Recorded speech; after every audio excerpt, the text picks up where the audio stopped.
Welcome back to Late Night at the Movies on the Late Night Chat Network. Your first stop for pop culture talk. This is episode 81, 3 Billboards outside Ebbing, Missouri. All right, you ready, guys? I'm your host, Nico. Welcome back, everybody. And I'm with my co-host here, Max. What's going on, guys? Julie Mack. Hello. And JT. What's going on, Jay? What are you, an idiot? We're so inconsistent with the clap thing. He busts that out like once every 4 episodes. I'm going to try to be more consistent with it. Only on his episodes does he remember. Yeah. That's funny. This is the director on set. Okay, quiet down on the set out here. All right, guys? Okay, so this is my pick, everybody. I guess I'll get into my history with the film here for you guys. Act like I've been here before. I do want to mention, make sure to like and subscribe to the show. And we have all kinds of different shows that we do here. You can check out our movie trailers. You can check out our comic book content, all kinds of great stuff. Check out our playlists. This is the show that we do twice a month, and we do theme episodes as well. And at the end of this episode, stay tuned because we will be mentioning Julie's next pick. We kind of just all take turns doing our picks here for the show. And as I mentioned, this was my pick. So the reason I picked this film is because truthfully, I really love it. I think it's such a funny film. It is darkly comedic. There is some darker themes in it for sure, and it may not be everybody's cup of tea. But I laughed until I cried watching this, rewatching this. I've probably watched this 5, 6, or 7 several times, honestly, over the years since I first watched it. I watched it twice in preparation for talking about it here today with you guys. It's my favorite Martin McDonagh film. I kind of did my due diligence over this past year of catching up and actually watching all of his filmography. I had only watched this, and then I watched like 7 Psychopaths, I think, like years ago. And then last year we did a movie draft, which, stay tuned for that. We'll probably end up doing another one of those in the summer for anybody who didn't check that out. Make sure to go back and check that out. And we did a movie draft, and I watched In Bruges in preparation for that movie draft because it came out the year that we drafted in our movie draft. And I didn't realize that was by the same director because I had never seen it. I just heard really good things about it. So then once I noticed that was by the same director, I went and saw, his other films, Banshees of Inisherin, and even his short film that he did, 6-Shooter, I watched this past week as well, which is actually on the Blu-ray for this film, which I didn't know that. I didn't know of that. So if you guys do have this Blu-ray and the special features, he does have his like 25-minute short film which is also starring Brendan Gleeson, who's in Bruges and Banshees of Inisherin as well. And that's a really good short film, actually. I do highly recommend that. So yeah, I just find that I like all of this guy's movies, everything he's done. I like the style of his writing. He is a playwright. He's written a lot of screenplays. These are all like this. He wrote a screenplay for this film. He writes and directs a lot of his material, all of his material for that matter. And I just really identify with his darkly comedic humor, and just like the dialogue of his films. Like his characters are always just really good dialogue that he has throughout all of his movies, and very funny moments amongst like darker stuff that they're covering, material that they're covering. I like dark humor when it's done right, and I think he does a really good job of it. Yeah, In Bruges is probably a close second for my favorite film of his, but this is my favorite film by far. He's actually reuniting this year with Sam Rockwell later this year for a new movie that's coming out at the end of this year. He's going to be in a movie with, actually, I think I had it pulled up on my phone earlier. Let me just... he's been in a few things, Sam Rockwell, too, as well this year. He's been in other he's been 7 Psychopaths as well. Yeah, he's kind of one of those directors, which I also really like, that works with like a bunch of actors, constantly. Like he has his own troupe of people that he kind of likes working with.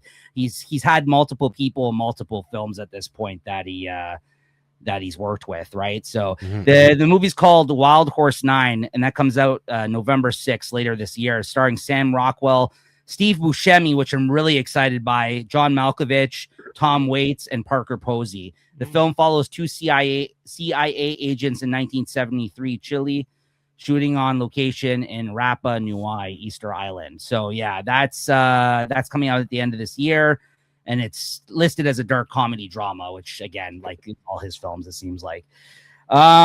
This is my favorite Sam Rockwell performance in it. I don't think he's ever been as good. I mean, I haven't watched all of his filmography. This is actually the reason why I really started to respect him as an actor. I always heard how good of an actor he was, and he would pop up in things I would watch occasionally, but I didn't really see it like in that sense. Like I didn't get it. But then I watched this movie and I'm like, wow, this guy's really fucking good at this movie. He won an award for for this film, as did Frances McDormand. And it's between this and Fargo for my favorite performance of hers. I mean, she's great in both of these films, but this is definitely up there as well for me. But yeah, the fact that they both won Academy Awards for Best Actress and Supporting Actor for this movie, I think, speaks to the how good of a job they did as well.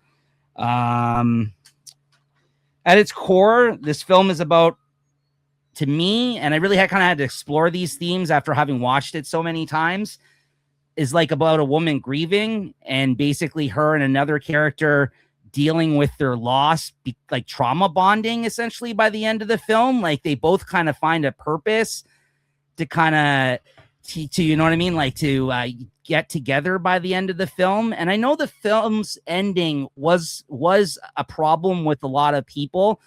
I won't say I hated it the first time I watched it, but it definitely took a couple of times of watching this movie to kind of really, I wouldn't even say get a better understanding of it, but just to kind of be satisfied with the open ending of it all at the ending of this film. Because for some people, I don't think it worked. I'm going to get into some of the criticisms of the film probably after we go around and you guys give out your initial thoughts. Because yeah, I did want to kind of mention the criticisms of this film as well, because I think that's kind of part of the reason why I wanted to pick it and talk about it, is because I find it interesting based on some of the themes in this film or based on some of the characters and stuff that happens in this movie. People just don't like it because of that, which I find, like, as someone like me, like who really likes flawed characters and likes like darker themes sometimes in his movies, like I find that's weird that somebody would just outright think something is bad based off of just those circumstances of a movie. Or I understand this may not be your cup of tea. You might be like, oh, not for me. But to just kind of outright call it bad, I think is just that it's just a crappy opinion to have about something that I hold in very high regard. I really like this film. But yeah, I want you guys to be honest though. Honestly, I know two of you guys have never watched this movie. Jay, why don't we start with you? Because Jay messaged me today and I was under the impression all you guys had never seen this movie, but Jay reminded me, he says he thinks he has seen the movie before. He just forgot about it. Yeah, I'm pretty sure I have. Yeah, I maybe not watched in full sequence but as soon as the opening credits roll out and you see the red signs, the red billboards, it threw me back into kind of like a maybe a memory loop or something like that. It felt familiar. It triggered something. But because I remember the whole Woody Harrelson part. I remember some of the Sam Rockwell part. Right off the top of my head as I was watching it, which made it an easier watch. And I realized this, even like maybe like, I don't know, it wasn't one of those ones I watched at the last minute, because I did get a chance to watch it last weekend. I just didn't, get my two cents. I wanted to keep it for here because it was something that I remember, because I even had to ask my old man if because I think around that time is when I was sort of in and out around with him, talking with him and that. So he had brought up that he'd seen it too. So he goes, I'm pretty sure you'd seen it. Because I remember seeing a lot of stuff, especially with Woody around that time too. So, I mean, regardless if he was the main character or not, you know what I mean? So you could have just like maybe seen the trailer too, even, because like a lot of the really big points in the movie are in the trailer. But no, I mean, I might have. I don't know. Like I said, but I feel like I've watched it. I watched the whole thing. I even remembered the ending, right? So, it wasn't kind of like a shocker or anything to me or something that it just, I had a different opinion, maybe like Nico said about it too, right? Yeah. Or what I thought about it, but yeah, no. I think the performances in here, especially the one with I always forget her name, but Frances uh, McDormand. yeah, Yeah. the one from Fargo. Fargo. She's just amazing in this one. Yeah. She is. She plays a great role. She plays a great role. You know, Sam Rockwell. He has a phenomenal delivery of everything he does and performance he does. I didn't realize how much I liked him until just Yeah. recently. But yeah, he's really caught, and this is probably going to catch my radar for newer stuff that he's got coming out this year too as well, right? I did, as I said earlier, I did watch a movie just with him this year, right? That came out, which is great. So I might have something to say about that near the end. But yeah, great watch. Woody as always, always the bridesmaid, never the bride. You know what I mean? He's Yeah, always even that character, even that person always. even more so in this film that he's so perfect for it. He dies halfway through the movie. I remember the first time I watched it, amongst everything that happened and criticisms of things that people were upset with in this film, that's the thing that upset me the most. I was like, how are you going to kill this guy off halfway through the film? And I have feelings on that now. I actually think, I'll share them with you later when we get more into it, but like, it's actually really good that he dies in this movie the way that plays out. I think it's needed. It's one of the most important. Here's a hot take: one of the most important deaths in a film I feel like I've witnessed, because like him dying in this movie is basically the catalyst that drives the other characters involved, the other two people in Sam Rockwell's character and Frances McDormand's character, through the rest of the film with those scenes, that the letters that he left them and the things that he told them and the way everything kind of played out. I just was so bothered by that the first time I watched this. I was so mad at that when I first watched this, because like you, Jay, I was just like on a Woody high. That sounds weird, but Oh, straight up, man. Whoops.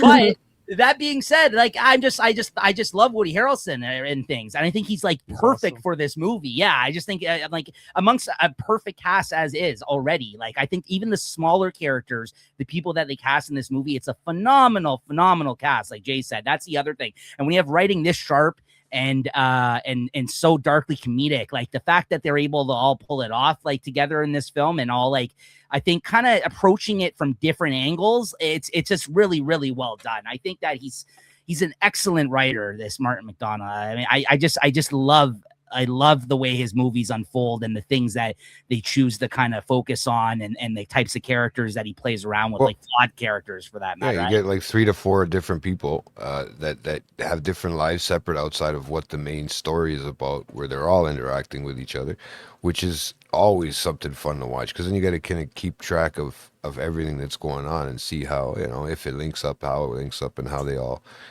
I found it really, really interesting to give it that rewatch if I did watch it the first time. But yeah, Nice. that's Okay. my goal with it. Yeah.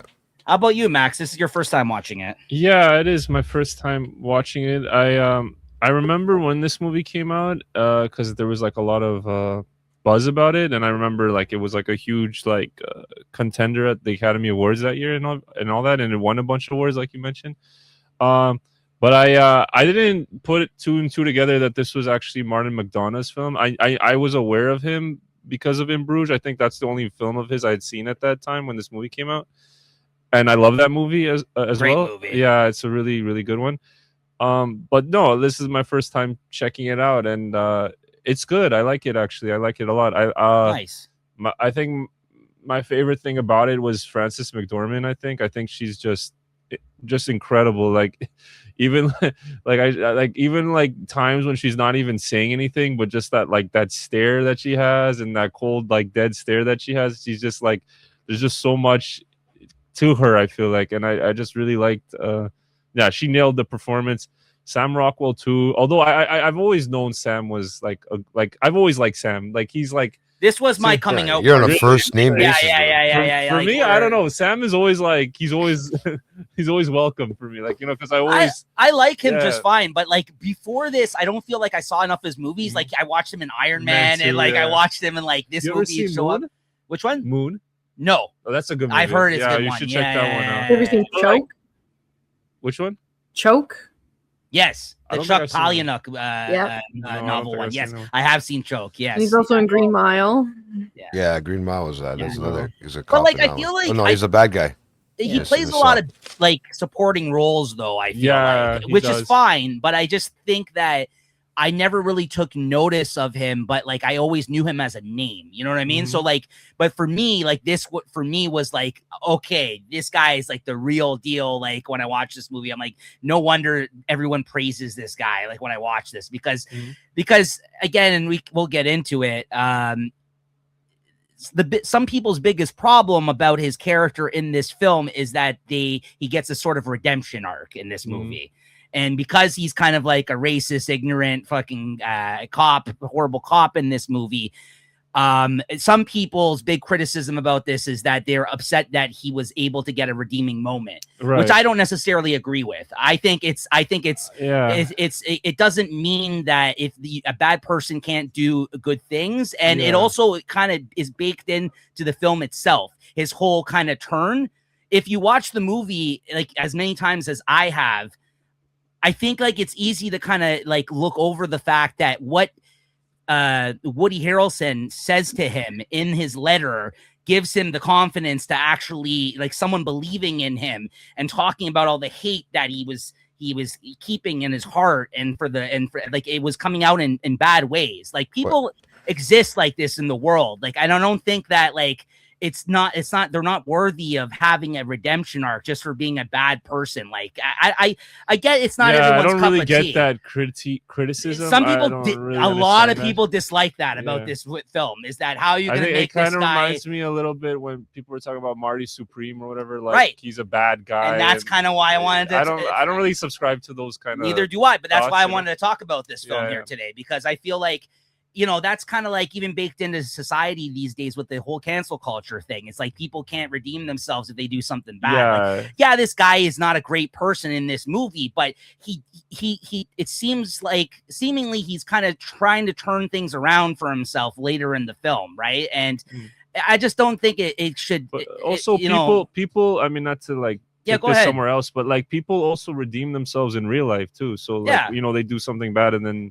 It's a real story up for it with or whatever, real right? people. So for people to kind of like, but you don't know what happens. Being ignorant to reality, almost, you know. Well, but that's the thing. Everybody has a story, and everybody's has a life outside of whether they know each other or not. That's just like us. Everybody has a life. You know what I mean? And whether our stories are all different, I mean, which is basically what's going on here. Everybody's story is different. You know how people are going to react and how people are going to do the different things. So, at the end of the day, you know, you could have great people out there that just need that little spark. I mean, Woody had said it right from the start of the movie that he's a good guy. He said it to one of the detectives. So exactly. I mean, that comes back near the end. You know what I mean? Like, it's pretty outstanding to see it from that perspective, right? Like, it's good to see from that perspective. People got to understand.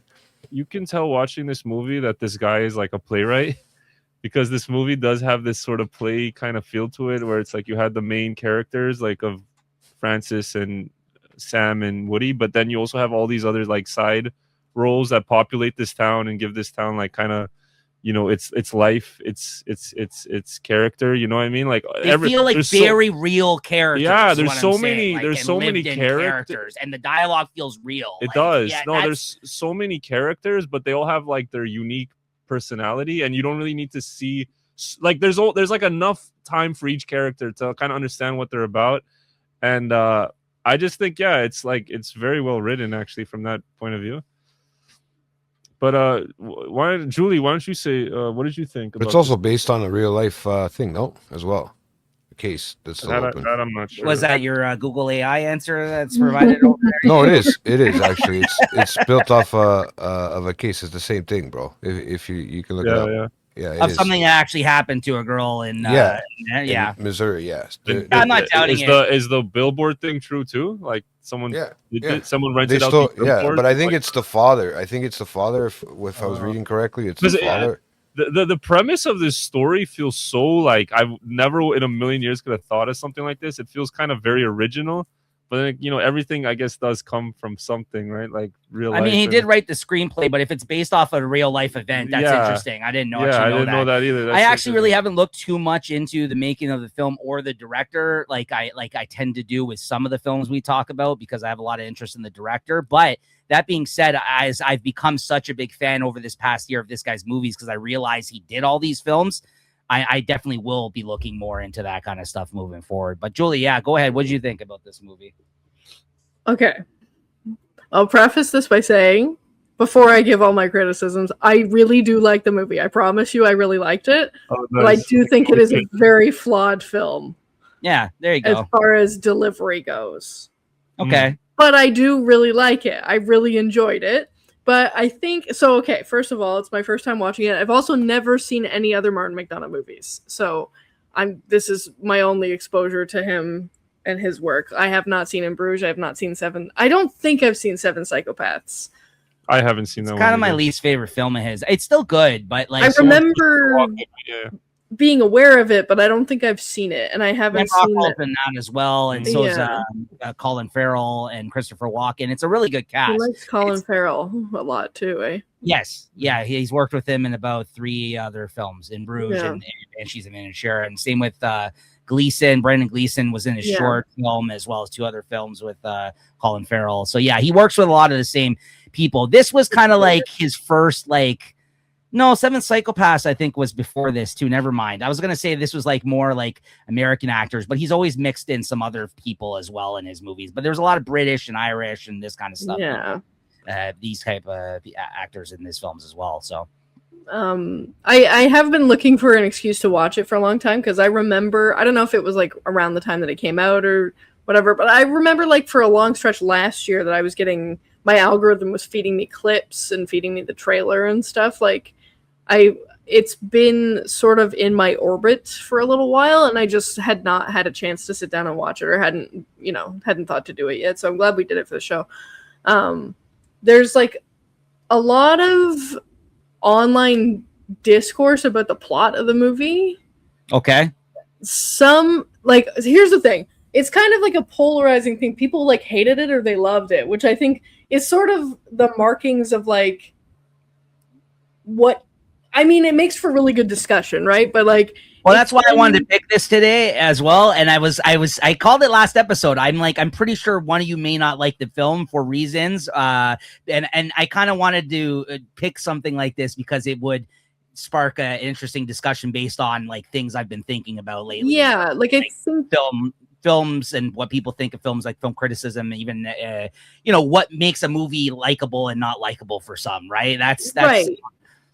Like I'm trying to figure out if that's like a mark of a good writing. I don't know. It's hard to say like what that means when a movie is so polarizing that people really did not like either.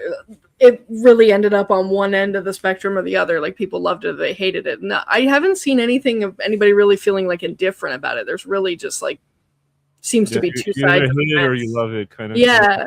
But I think that like I don't disagree with a lot of the like sticking points that people had about it. Like I think I agree with Nico in that the overall point of the movie was to be about that, like how much grief changes people. I think that that's like supposed to be the overarching theme of it. But I also think that there's obviously this huge narrative about corrupted organizations and like how they protect their own, and like that's kind of like a big part of it too. But I think more so it's about grief, and that like I just think that maybe the delivery is a little bit ham-fisted. Like it's kind of clumsy at times. Like some people's problem with it was about the dialogue. Like I did see a lot of that too, but people's major examples, I was like, no, that's not where I got hung up on it. Like people were pissed off about the whole conversation between Mildred and her daughter before she takes off. She goes, "Oh, I hope I get raped." Yeah, that was a really jarring moment. It's very on the nose, you know? Yeah, it is, but like it didn't feel that unbelievable to me. People just thought it was really like that was a completely unnatural dialogue, and I don't think it was. Like there is kind of a lead up and you see the type of like sort of hyperbolic kind of relationship she has with her son, even like when they talk about shit and they kind of tease each other, and they like that type of like relationship where it's like I don't know what the word for it is, but like that sort of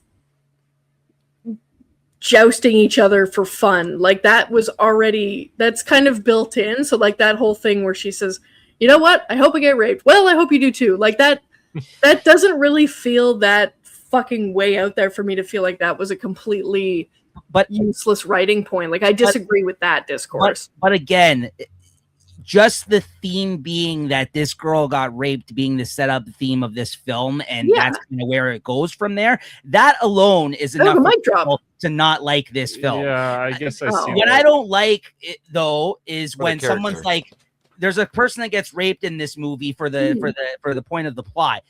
I don't like this just based off that. Like, I just don't like that people you don't have to watch it. You don't have people thought they were making light of it or something. Like, I don't understand. I guess that's what I'm getting. So again, what sparked up like some of this conversation as well is that the last time I watched this movie before picking here today, and maybe this isn't the best representation of an audience commenting on it, I logged it into Letterboxd. On Letterboxd now, it actually, I don't know if it's people have turned around in time, because I feel like it had a lower rating, but overall it's got a 4.1 average rating on Letterboxd, which is pretty good for Letterboxd. Anything really above a 4 is good. That's really good. But if you go in the comments, there is comments, and again, maybe the wrong community to kind of point to for this, I don't know, but I'm just like, again, if we're going to have a sense that some of these people have a lot of good films and have good film taste, if we're going to say that about some of the users on there, there's a lot of comments that are like, somebody gets raped in this movie sucks, or there's this racist piece of shit was redeemed, this movie sucks. Like, I don't like how they're so quick to judge this film based on those things and saying that it sucks just because of those things. I mean, for me, I don't quite understand that. I just don't think it should be based only on those merits. You could say not for me. You could say, wasn't my cup of tea, but I just think that it doesn't equal to this movie being shit, in my opinion. And that I don't understand. I don't understand. I hope I'm getting through my point. I see what you're saying. And that was the Marty Supreme thing. Like, that's why I brought this up, because when we were talking about it more recently on the award show episode, I heard in passing, whether it was on a podcast or maybe a comment somewhere, someone was like, oh, that character in Marty Supreme, that guy sucks, so therefore that movie, I didn't like it and I don't expect it to win any awards. I think that's such a bullshit kind of like excuse of like again, I don't see why people of all shapes and sizes should be represented in films like people talk about, and they shouldn't all be heroes of yours when you're watching a movie. Like, I'm sorry to say, like this, I'm not saying that Sam Rockwell's character is a good guy, but what I'm saying is he had a character arc. He is a person that exists in this film. There is people that are probably like this guy in this film in real life.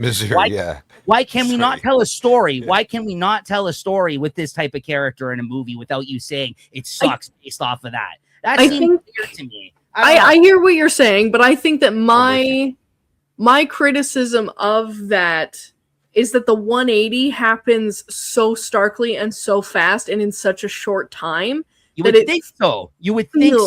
But there's but sorry to interrupt you, but there is a lot of there's a lot of stuff being said about this guy throughout the movie, like the whole hate thing that he says about him, the hate that he harbors in his heart after his father's death. The reason that he's like that, they explain it to you. You're right. They do unload it in the form of a letter, and all of a sudden he's like on the straight and narrow. Yeah. But there is, but again, this is under a 2-hour movie. Like, he's not a good guy still at the end of the movie, but he's trying to do something better. Different. I know, and I'm saying, I think that was I had to get my thoughts off about that. Like, I think that my initial reaction to it was like, it seems very polarizing and it happens very quickly. But then when you sort of zoom out and you look at the whole film, the whole thing is a caricature of Midwest America. Like, it's not, it is a dark comedy. Like, it's kind of, you have to suspend disbelief a little bit in some regards. Like, there is a lot of yeah, I don't know. I agree with people's criticism points of like there's some parts of it that feel a little ham-fisted. But when you look at the whole thing and you realize it, like, yeah, maybe it is based on a real set of events that happened and, like, you know, inspired by such and such true story, whatever. But it's a dark comedy, and the whole thing is a caricature of Midwest town and a bunch of Midwestern characters. And it's not meant to be taken quite so literally, I think. Like, and I also agree with Max's point about you could tell this guy's a playwright because Act 2 starts when Woody Harrelson kills himself. Mm-hmm. Yeah. The whole mood changes from there out. And I also don't think that, I mean, I guess, like, in a literal sense, yes, Woody Harrelson, he gets killed at the beginning of the movie. He kills himself and then you're robbed of him, but not really because you have all of these slow bits of letter releases, so it's almost like he's still part of the movie at that point. It took me a while to appreciate that part about his film, like how much of a how it opened up all these interesting additions to the film as a result of his death. Like I said, like it was the catalyst for those characters. Those scenes where he was able to kind of read off those letters were very good moments, I felt like, in the movie. So in his death, he actually added a lot to the film, actually. I think like I said, that was one of my hot takes, is that I feel like he's one of the most important deaths in the film ever. And I was so pissed that when I first saw it, like in terms of impact his death had on the rest of the film. Like I was so mad. I'm like, it was a huge turning point in this movie, and not he dies, gets killed off halfway through. I thought that was a bold move when I first saw this movie. I was like, whoa, because Woody was like, and still like, well, especially at this time, I think he was like, a big deal to get in your movie at this point in time. Probably a big buck, right? I do think that the other thing is that the way that this is all pieced together, because there's so many moving parts and so many characters that do have like, you have some level of investment in, because they do feel like fully lived in characters, that part of the style of it, I might be way off on this. I don't know. You guys can tell me if you like completely disagree, but there is like a little bit of stylistic genre to me that it does feel like a little bit of a slice of life type of narrative. Of course, This fucking weird story that's going on and all these, moving parts. I think that's the small town element of it, though. With more than it's like the real main character of the story is the town, right? And before, and it's a character, absolutely, and that's actually, before I forget, one thing I wanted to add to what you were saying there, Julie, is that I don't think that this film is trying to answer also a lot of the questions that are posed. Like you mentioned the thing about the police force and stuff. Obviously, when it comes to the South and this kind of stuff, we know that there's like corrupt cops or shitty racist cops, things like this happening. I think that's just the backdrop of this film. Does it play a part in some of the characters in the film? Absolutely. But I just think it's also the setting of the movie. I don't know, to your point about the plot, how people were saying that they didn't really like the story, the way it was kind of played out, or maybe some of the ham-fistedness of it. I don't really think they were trying That's my read. That's my problem with it, is that it feels a little bit clumsy. And I'll get into it. Like, I don't want to jump ahead of myself because we're not anywhere near that spot yet with questions or everything. And this is why I think it was where my biggest problem was, is because the delivery of part of it, to me, felt like I missed the point. So I have kind of a... No, that's a criticism of the film, though. It is. And there's part of it that felt like I couldn't piece together what they were trying to say, and therefore I don't know the answer to this major question. And I'm not the only one that felt that way, but I was also led to believe that some other people, Watch Party Review, sneak peek, did understand one point, and I didn't, and I was not alone in that either. So I was like, that's why I think that the delivery is a little bit flawed, and that like it felt like we missed a major point they were trying to make, so they didn't make it clearly enough. But I don't know. It could be one of these things that's like left up to interpretation. Right. Like there is a little bit of that also in the film, because it's like the ending. I don't hate the ending either. I I think wasn't. it's great. I think Yeah. You guys fantastic. all like the ending, eh? Yeah. Wow. Okay. Yeah. I'm happy about that. I'm happy about I it. think it's a very powerful one. When this actually. movie first Yeah. came out, I remember from talking about it with other people, like that was one thing that some people didn't like. They didn't like it. Well, because the open-endedness added to maybe what Julie's getting to was what some people thought the pointlessness was to this film. I don't think it's actually open-ended. Me personally, it's definitely somewhat open-ended. For me personally, I think there was a point to the ending. Should I? No, we'll get to it later on. Okay. I think can we save a lot of that to the questions period? Because Sure. There's a lot of that about this film. There's also one thing I just wanted to say. I think you'll get it, Nico, as you saw Banshees of Inisherin. There was like a lot of commentary about how that whole story was like about like the Irish Revolution or something like that. There was like and the place that it took place was actually fictional. It's not a real place. That Inisherin, it's just based on an island in Ireland. They were saying the conflict between the characters was like a metaphor for the conflict that was happening in Ireland at the time, which they reference at the end of the film. Like the revolution or whatever, right? I think this story, I think a lot of people will see it as sort of like a critique of the South or something like that. I think it's actually about the entire American country. And that's what I was saying about this is his American movie. It is an American and this is just the small town used as that. And there's a very specific point, and I guess we'll talk about it later on, that confirms that to me. And actually, there's also the greater point of like, racism doesn't just happen in Missouri. Like, this is happening all countrywide, right? Like, this could have been taking place anywhere, not necessarily anywhere in the South. But there's this one very specific point later in the movie that made me, and Julie kind of hinted at it with the whole culpability, and like that was that made me realize, okay, this is actually talking about there's something actually flawed within the system as a whole, not just in the South. Right. Yeah, there's like this commentary of like the police force being corrupt and they're protecting their own because that guy, well, not just him, but like that guy keeps his job through all this fucking shit that goes on. And then they fire him, but nothing really happens to him for beating the fuck out of that guy and just being a general deplorable piece of shit. He doesn't have any like major consequences. He gets fired, but then there's also the military thing. Like, that's another instance of like the military protecting their own. Questions period. Right. And I mean, that's just like me brushing the surface of my problem with it. But I'll save like the larger part of it for that. But and to your guys' point, that's just my other thing about the commentary of like. There's a big theme of that also in the movie, but I do think that the larger picture is that it is about how grief changes people.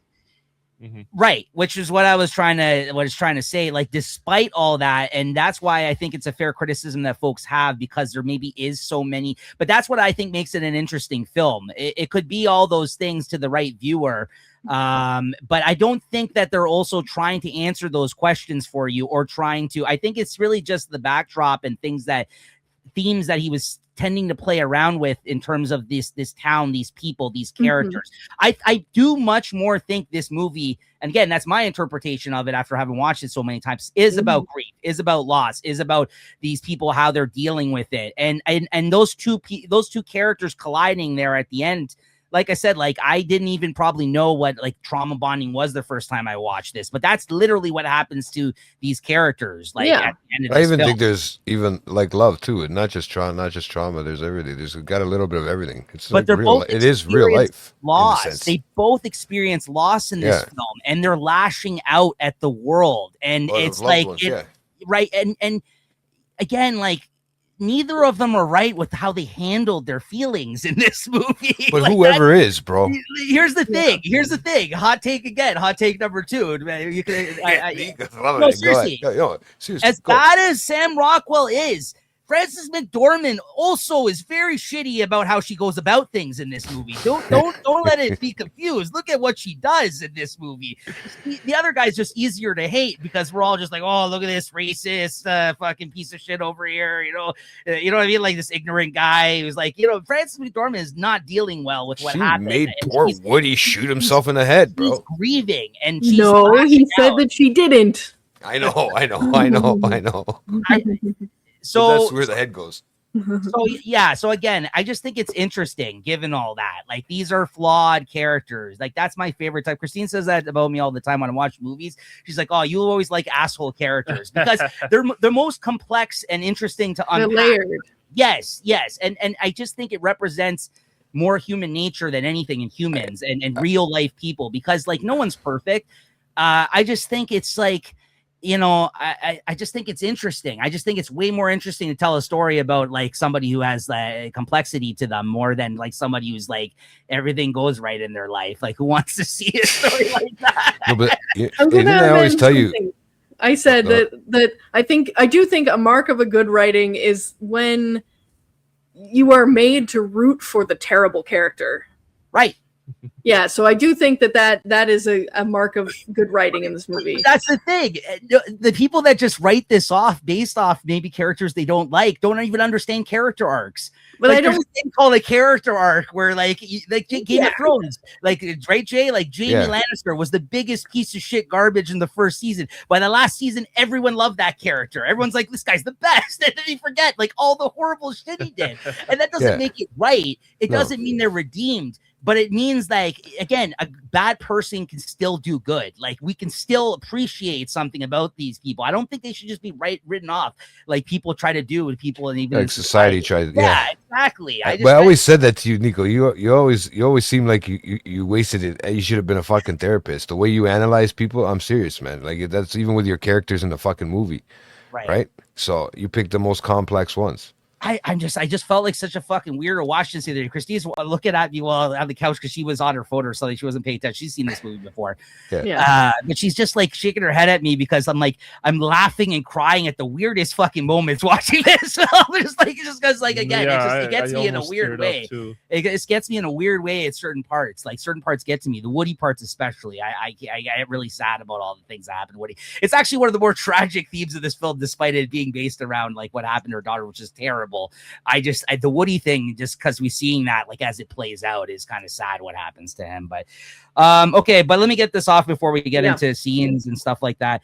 As I mentioned, there was some stuff that kind of went into like picking this as well. It was on my list for something I wanted to talk about for a while, but again, it was a more challenging film. So as much as I want to talk about it, you know, I also didn't want to present it to you guys. Maybe you guys wouldn't dig it, or maybe it was like, you know what I mean? But I think that's the point why you should pick like picks like this for the show sometimes. So, but yeah, as I mentioned, I checked out some Letterboxd comments. That's kind of like some of the, you know, the things that I saw people comment on, just certain themes in this film. I mean, the plot of this movie, I guess we kind of danced around it at the start, is this woman, this is several months later. She lives inside out in the Ebbing, I guess, Missouri. There's this road that no one takes barely anymore outside of the town. And there's 3 billboards on it that she sees at the start of the movie. And this is several months after her daughter gets brutally like raped and killed, like lit on fire, I think, like and killed on when she like leaves the house, right? I think there was a fire element to it too, right? I think her body was or maybe that's just what the guy was talking about in that bar, but I'm mixing yeah. So she's I think this is one of my questions for later. No, she was lit on fire. She was lit on fire. Burnt, yeah. She was raped and then lit on fire. That's why Sam Rockwell off the side of the road her that he's talking about. Yeah. So anyway, right by those billboards, bro. Yeah. So she gets killed there at that site, and that's why when she's driving down, she sees these torn down billboards, and that's, you know, a road no one takes. And she puts up these 3 billboards that say raped while dying on one, and still no arrests on the second one, and how come Chief Willoughby on the third one. And Chief Willoughby is played by Woody Harrelson. Woody Harrelson, yeah. So she kind of is trying to put this message out. She goes and sets this thing up because she wants to antagonize the police force into actually solving the case for her daughter's murderer, because it's several months after she was raped and killed, and there's been no justice served. They haven't found the killer. And looking at the incompetence of the police force, as well as stuff that happened recently, it seems like in the news how Dixon was apparently torturing black suspects or something like that, or like just he apparently had one of them you know, as in his police house, and they allude to him having tortured somebody. There's no real evidence though. Right. So yeah, there's all this horrible stuff going on within the community and the police. It seems like in this town, and she kind of just tries to light a fire up under their ass by putting up these billboards to draw attention to them publicly and in the news to kind of get him to kind of do something and solve this murder. Some people didn't understand the meaning of the film itself, like Julie was alluding to, and then some people thought it was pointless in terms of the story, because as you know, by the end of the film, they give us an opportunity to find the killer, and ultimately it's not the killer.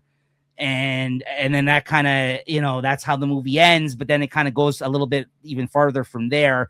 And there's even some commentary on who that person was, as we'll get into later with questions or as we talk about the scenes. But again, my main issue was in this film initially was the Woody Harrelson thing. And I've come around to love that part of the movie as well now. So I really took, I have always loved the movie from my first watch, but I think with multiple watches, every time after I've seen it the first time, I've gotten a bit more out of the film and a better understanding of it. And just to highlight a comment that I saw that was really good out there in the community, somebody said this was the most misunderstood film of 2017 in their comments, and they gave it like 5 stars or 4.5 stars or something like that. So basically saying there was so much that was lost while people watch this movie in terms of the narrative or maybe like the intentions behind it. And I think the focus was just a little bit all over the place for this one to some, right? But that, again, I still think it's an excellent film with excellent performances. And yeah, at its core, it's about grief and loss and how people deal with it. So, yeah, that's kind of really all I wanted to say in terms of my overview of the film. If you guys did want to get into scenes and quotes, yeah, let's do it. Let's have a blast. My favorite scene of the movie by far is the Sam Rockwell Reading the comic books? No. Dancing to ABBA? No, yeah. It's the Sam Rockwell tracking shot of him going inside of the building, beating the shit out of that guy, and tossing him out the window. Just the tracking shot itself, following him up the stairs, seeing him like break the glass. It was so brutal the first time I watched this when he throws the guy out the window and the woman's screaming, and then he comes up and punches the woman in the face. I couldn't believe one shot, bro. That's fun. And he's got the nightstick. He comes out all in one motion without hesitation, and the music that's playing in the scene is like some like soothing, like relaxing music that he's listening to, that he's vibing out to before he gets the news of Chief Willoughby killing himself, which sparks up his this reaction out of him, essentially. Like he goes right from that scene, from crying in a washroom with the other guy that works with him at the police station, to just acting out and doing this horrible act, right? And again, was that a one shot, that scene? Yes. Oh, cool. Yes, they followed him all the way up and followed him all the way out to the street when he started beating him on the ground. And then I think it cut maybe when he started to walk away, or maybe not even when he started to walk away, because he walks away. And that actor, I forget, from The Wire, who's excellent, who's standing there, the black cop, when he walks up. The black cop shows up. Yeah, he's like, what the fuck are you looking at? And then like the best line, though, the quote when he says to him, he's like, see, Red, I got issue with white folks too. And then he fucking went, because the whole time, like when he pushed him in the seat of the street earlier, he says, "Aren't you sure you'd be like torturing a black guy somewhere?" Because he's like calling him out for being racist, right? Yeah. And for what he did, and like the way he ended that, like with no words, he just went in, beat the shit out of him brutally, threw him out the window. But again, it's just like, it's such a sick shot. I love tracking shots like that, and like the way that it was depicted of him walking up the stairs and going in there and busting in the door, and again, just the shocking moment of him punching a woman in the face, which you don't really see in films either. I couldn't stop laughing during that moment because I thought that the scream that the woman lets out was the redheaded guy. Yes. I thought that he screamed and then fell off the roof. I didn't realize the woman is the one screaming in that scene. It was so funny. Yes. Yeah, and that woman is actually also in Banshees of Inisherin. She's actually Colin Farrell's sister in that movie. So again, just another actress I saw pop up in another one of his films. So I do really like that he works with a lot of the same people. But yeah, that for me, that's hands down. I mean, I have lots of other favorite scenes. I have tons of scenes, but I want you guys to kind of talk about some of your favorite. But that's for me, that's still like, I remember the first time watching that, I was like, holy shit, when he did that, I was like, oh my God. Like, you kind of just heard about all, like, you know, how much of a screwball he is and how he you know, that was just like them illustrating that point though in that scene, that he was, you know, that he's brutal. So that's how about you? So much blood when he hits the guy in the face, like from the very first punch. That was a hard scene to watch for sure. And then again, the other scene, I'm sorry, before I pass it back to you there, it's just that people, if it builds into your criticism of the relationship of why he kind of gets off the hook somewhat or redeems somewhat, it's the humility that he shows in the scene when he's in the hospital with them. That's when Red realizes that it's actually him, and he gets all messed up about his feeling towards him in that moment where he's like, oh, he was going to help the guy. And then he finds out it's him. And he's like, he starts crying and he's like, you know, like, what do I know? I'm not a doctor. Like, leave me alone. Right. Like, he gets so flustered by learning that it was him under the bandages, yet he still goes to help him after that. So but that's what I mean. Like, it's just like, it is a very human moment. Scene, yeah. Honestly, it's a very, but he's tearing up too. Like, he feels like he's almost like, again, like, that's the difficulty of this, is like you do want to feel bad for him in that moment. You're like, look at this guy. And then there's when there's the scene with him at the bar, even, and the black people are sitting at the front of the bar. They're like, look at this fucking asshole. He's sitting there all burned, and like, you're just like, yeah, like, this guy's like wallowing in his sorrows there. Like, he's like, you do kind of feel somewhat pity for this fucking guy, even though he is like, he got what he deserved to a certain degree. Not to a certain degree. He got what he deserved in these moments, right? He got burnt and everything else. But again, he did a little bit of good in that same act when, you know, he saved the file outside of the fire, right? Yeah. So I don't know. That was big, bro. Yeah. But go ahead. What about you, Max? Yeah, that orange juice scene was really powerful. I like that one a lot. Maybe my favorite scene in the movie is it's a short one, but when Frances McDormand is driving down the street and she sees the news people, the news reporter, and she rolls out the window and starts cussing at them. Yeah. And do you want to read the quote? I'm sure you have it written down. Okay. This didn't put an end to shit, you fucking right? Yeah. So yeah, it's gonna get a little non-PC guys out there, just so you're aware. But I'm quoting the film. Don't clip this. He's quoting. It's so good. Oh, all right. She's like, this didn't put an end to shit, you fucking retard. This is just the fucking start. Why don't you put that on your Good Morning Missouri fucking wake up broadcast, bitch? She does it all in one motion while slowly driving by. I love that scene. And I don't know why they put that in the trailer. Why would you put that scene in the trailer? It's in the trailer? It's in the trailer. Yeah. It's so perfect, though. So iconic. But she's literally just like this, like rolling by. She was like, or whatever. And I feel like we wish we could all kind of do that. I think like there was like, it's like, yo, the news people are so like predatory sometimes, right? Like, they don't care about any of the tragedies that are happening. They just see the story. They need to get the story. It's just funny because she reacted in real time to what she was saying. She's like, oh, I guess this puts an end to the this hasn't ended, you fucking I love that scene so much. There's some real redneck shit over there. Can I say another one actually? Maybe it's almost akin to the orange juice scene. It's like, as far as like, it touched me very like deeply was when Woody Harrelson coughs up the blood on her face. That was shocking. And then it's like they're having this sort of argument. They have this demeanor change. Yeah, and he has like this innocent, like, he's so like sorry about it. I'm sorry. Yeah, and then she like kind of forgives him instantly, and it's like, despite their sort of like conflict that they were having, there was just this like really nice, like, tender moment between them. I really like that. That really almost had me tearing up. I'm not gonna lie. Like, I was like, holy shit, this scene is like really deep. The Woody scenes were tough. Yeah. For that reason. How about you, Julie? I wrote down both of those scenes that you guys talked about, so thank you. Yeah, like the orange juice scene, the sort of dichotomy of like that guy is like, fuck you, you did this to me, but then he still brings in the orange juice and then he just kind of sits there on the bed. Like, that was fucking rough.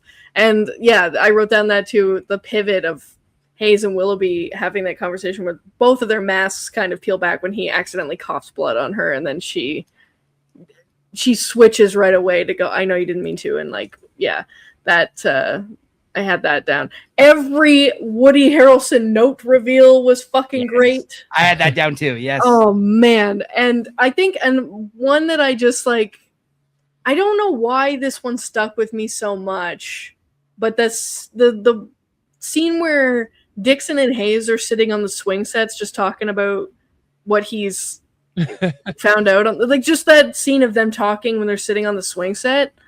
That, for what I think it's like, I don't know if it's the cinematography of it. I don't know. That one really stuck out for me too. I like what he says to her in that scene too, because was that where she reveals that everyone knew that he was sick? Yeah, on the swing.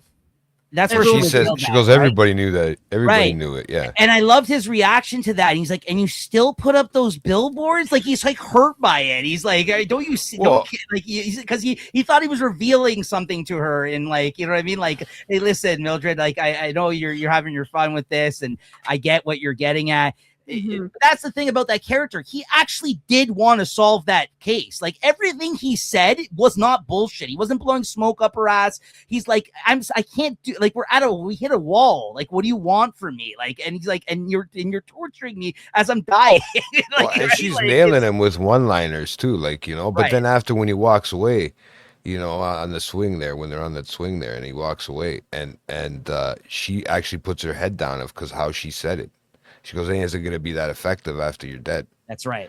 Right? And pancreatic cancer, when you find that out, that's the 6 months, the sentence, and that's it. You're done. Wow, yeah.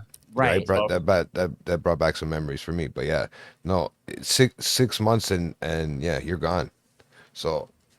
But then you have that he is the one that paid for the billboards to stay up longer. But that was in jest to kind of get also a one up on her, because she can't get him back because he's dead. I love that. He's like, haha, I win or whatever. Like, I did his letter. That was like the dark comedy on it. That was such a great moment too, though. Yeah. Well, that's what he's saying. He's like, everybody in the town's gonna think for a I month hope they don't kill you. Yeah. He's like, yeah. But that's when you kind of realize, like, he's like, I hope that you guys find him, and I really tried my best. Like he basically that's when you really come to realize, like, I get this is a shitty police force. He may like justify like that guy working for him, Jason Dixon, and he was the one who protected him, but he really saw to the core of these people. He had a drop on everybody in the movie. In those letters, he described what they were going through, and how and to a T. Like, he knew these people his whole life. He's been their boss for how long? Yeah, I can't speak enough to like how great those letters, like Julie was saying, the letter scenes, like how instrumental they were to the plot, like after he dies, and how much it helps. Yeah. I also like when in the Jason Dixon letter, he's like, he basically says, Jason, I'm dead now. Sorry about that. and then he says, and then he kind of is telling him about the hate in his heart and all that kind of stuff. And he explains his anger and his father. And he says, you know, hate never solved anything. Through love comes calm. Through calm comes thought. Try it just for a change. No one will think you're gay. And if they do, arrest them for homophobia. Won't they be surprised? But the delivery is so, like, you know what I mean? Like, perfect the way, like, he says it. He's like, won't they be surprised? Like, I just, no one will think you're gay, Dixon. Don't worry. But he had to speak like that to him for Dixon for thing to understand, right? Yeah, I guess. Yeah, because he's like, you're gonna laugh. I think it had his voice to it. It made it feel more authentic. Yeah. But go ahead. So I was gonna say, just to be honest with y'all, I don't know if I was totally in love with the whole letter thing. Like, letter after letter after letter. I don't know. I just thought it was a bit much. Like, this guy wrote a letter for everybody, like, kind of thing. Like I don't know. But you know what? It's That's also fair. I only watched the movie once, so I don't know if this is maybe something that might grow on me, like on a second or third watch. But it's also like, how else would you kind of do it, right? Like in the 90s, like a puzzle in that sense. Like, how else would the thing? I don't know. I just thought it was like a little too repetitive in a sense, but those letters were still very moving at the same time. Right. So it's kind of like a half nitpick, if you get what I mean. Like, you know what I mean? Yeah. So I was just like, oh yeah, but I think they drove it though. Otherwise, the movie would be really fucked. Like, there would be total absolute chaos online about how shit it was. I actually agree with what you're saying though, because like the death itself didn't sit right with me the first time I watched this film. Like I was really bothered by that. I was like, oh my god, I hope he doesn't kill himself. This is when Woody was the hottest, man. He could only afford him for half the film. You know what right? I actually thought? I thought at one point Sam Rockwell was gonna kill himself because he had that rifle and he's like, well, that's what they were. That's what they were alluding to. Yeah, right? and while they had that conversation, not this too. Like, oh my god. When they were having that conversation, though, that's what they were alluding to, and that, that's what I got from it, anyways. Yeah. I was like, he's gonna eat the gun. Yeah. He probably was thinking about it. Scenes? That's what they're alluding to in the scene, but I'm not sure what deciding factor he's waiting on in order to make the decision, because he's clearly like waffling about it and waiting for her to say something. So you gotta understand, like, I think he was so crushed by thinking he was going to be the hero in that moment after everything that had happened to him. Yes. And the belief that Willoughby had left in him, being actually a good cop and a detective at that he was kind of playing the part for a moment there. Like that whole scene. So getting to another great scene, in my opinion, the bar scene where he rips the skin off the guy's face and gets the DNA in his fingernails. Yes. I love that scene. I just love that scene because they start off with you kind of like, maybe they're trying to make you feel sorry for him, but it's really just more of a, like, let's look at how pathetic this guy is here in this moment. Like, as they call him a fucking asshole sitting there with his burnt up face. And he's sitting there, with all, drowning in his sorrows, getting drunk in the bar by himself. And he lost his job and trying to figure out what war they were fighting. So I did not understand where they were going with that until he got back. And like, I did not know what he was doing until he literally got back to the house and starts to pick the fucking. Yeah. I didn't get it. I thought he was just there, and then he's like doing some reconnaissance, trying to fucking figure shit out, and then accidentally gets into a fight with that guy. Frances McDormand. That's the thing. One way you can even look at this, that it's horrible how she treated Chief Willoughby. It was horrible how she kind of went about that, because he really was trying. I get it. She wanted justice. I get it. She's a grieving mother and she didn't know what else to do at that point. She even had moments where she really felt bad. Like, you see like human moments where she was really upset about obviously what had happened, and just like, her crying and breaking down at certain scenes, but then being a hard ass and fucking doing all this crazy shit the other fucking moments, right? Like lashing out at folks. But at the end of the day, like, I thought he was like, there was a lot of people that clearly liked him. And I do think he actually was a good cop. Like, I don't, when it comes to Woody, like, I get he was allowing a lot of this stuff to go down, maybe by turning a blind eye to the system. But as he even said to her in that scene, he says, if I got rid of fired every cop that had like, what did he say? Like, it was racist record or whatever. Yeah. Didn't like black people. You would have three cops that hate gays, right? Yeah. He doesn't say gays, but I'm just say that. But but that's what he was trying to say. It was just like, listen, I can't just get ready anybody with just like, that may have some of these views. We wouldn't have anyone left in the force, which just really speaks to a lot of like the problems when it comes to that kind of stuff in police, you know what I mean? Especially policing small towns and stuff like that. Right, exactly. But again, I don't think that this movie's trying to solve those issues. They are commenting on them somewhat. I agree, but it's not trying to like solve those things. And I think a lot of movies now, people expect these movies to not only comment on stuff, but also give you exactly, or give you a viewpoint on everything. It's not very interesting, I think. Right. When you fed stuff like so that's why I said it's kind of more the backdrop of this film, and for me, not the main theme of this movie, right? But in real time here, I'll admit something that I actually didn't make the connection to, and this probably will play into what Julie was actually pointing out, that some people have commented about people protecting their own. The priest thing in this film too. I missed that. There was talk about that. I literally just realized that right now upon like thinking about the scenes, is that there's a whole conversation she says about priests protecting their own. I missed that conversation when we were watching the movie. So like, I saw a mention of it. And I was like, I don't man. Yeah, dude, that was like a small scene. It was like a small scene. It was just like an interaction. I was making notes during the movie, and I saw like when I was trying to figure out how, like, if my question made any sense when I was doing research. I saw people talking about that priest conversation, and I was like, I don't even fucking remember that. I think it happened when I was making notes during the movie, so I missed maybe it. I truly still don't understand this film. Maybe the people are right. I just realized that right now upon talking about the scenes here. I just in real time just thought of that. I was like, oh yeah, there is a club connection there too in that sense. Yeah. Well, that was when she first brought up the whole point about culpability That's right. and stuff, right? That's kind of where the whole thing comes from, right? Right. I just never realized it in relation to the other later, like the cops and the other things that she's talking about, the military. The military. Yeah, I didn't make that connection with the relation in that respect. But yes, it is definitely something. Even the doctors protecting themselves, bro. Right. Or dentists. Well, it's just like him and his friends in that town. It's just like small town shit. Yeah. They got offended by those signs, right? Because but like we were saying too, that Peter Dinklage one, that one with the restaurant where he was genuinely upset, bro, and she just kind of like fucking knocked him off there like it was nothing, and then I got the quotes here where she's like, yeah, you already forced me into this date. He's like, forced you? I asked you on a date. Well, I know I'm not that much of a catch. I'm a dwarf that sells used cars and drinks too much. I know that. But who the hell are you, man? That billboard lady who never smiles and never has a good word to say about anybody, and in the evening sets fire to fucking police stations. And I'm not much of a catch.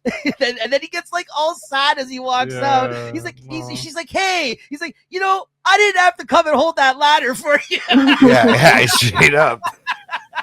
He's like, he's that whole ladder scene is so tragic. There's all kinds of tragic shit in this movie where he's like, it's okay. I like holding ladders. It takes me out of myself. Yeah, it takes me.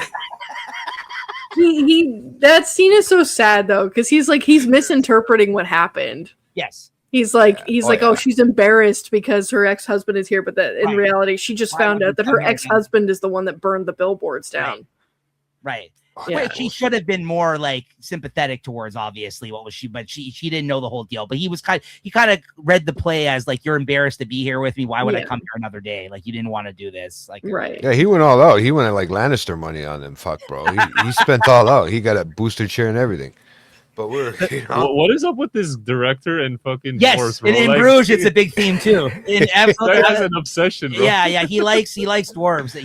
There's all kinds of dwarf jokes in Bruges as well. If you guys watch that movie, there's an actual character that is a dwarf in that film as well. That's not played by Peter Dinklage, but it's a main plot of the film. Like, no, I'm just saying, like, everyone always points to him as being the most famous, like, in like that was showing.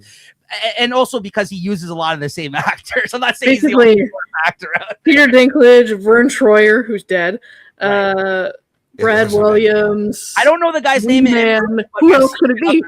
I've seen him in other things. Yeah, the guy that's in Bruges too. So, but he has a fascination. Max is right. He has a total fascination with this kind of stuff. The best is when the ex-husband, who's such a dick, comes over and he's like, "Listen, Mildred, I don't care. You can date as many dwarfs as you want." He's like, "I'm just busting your balls." Oh man, he's like, "Oh yeah," or when Dixon comes over and he gives "Hey, look, you're playing pool with the town dwarf." So two of my favorite quotes in the movie are like in relation to that dwarf character. It's when she first finds out that he likes her, that he likes her, and she rushes home and she's like, "Robbie, the priest, yeah. Robbie, the town midget wants to fuck me or wants to get in my pants or whatever." She's so happy. Yeah, she's so happy. But then also later when he asks her out on a date and she's like, "Fine, we'll go out on a date, but I won't fuck you." And then he like screams out, he's like, "I don't want to fuck you. I guess." Yeah. I guess. Yeah. It's like, what else can you say, right? Can we talk about Samara Weaving's character for a second? That's who that is. Yes. Yeah. Oh my god! Her without the blonde hair. Remember when he's like, "Oh yeah," Penelope the other day was saying, the 19-year-old. Yeah. What did she say? Anger begets someone or something. Yeah, anger begets anger. He's like, Penelope said that? She's like, because she's like such a moron. And then when she goes over there, she's like, she like questions like, "Did you actually say that?" She's like, "Yeah, I can't take credit for it though. I read it on a bookmark in a book I was reading." Like she was like saying it like with a question mark on the end. Polio? Polio? Which was the one with horses? Yeah. Oh, it's dying. I was reading about it in a book I was writing. I read it in a book I was reading. Oh Yeah, that's my. actually kind of creepy though. Like he's dating a girl that's like basically the same age as his own daughter. I don't know. That's fucking weird. Yeah.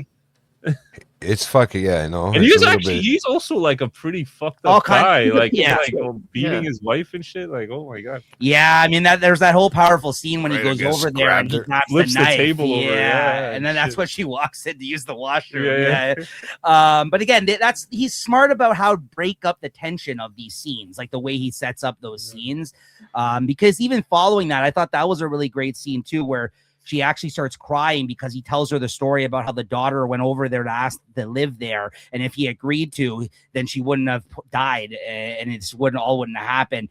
And she starts crying. He's like, "You're lying. You're making that up." And he's like, "Oh yeah, ask your son there, Fruit Loops boy or whatever," because he's got the cereal in his hair.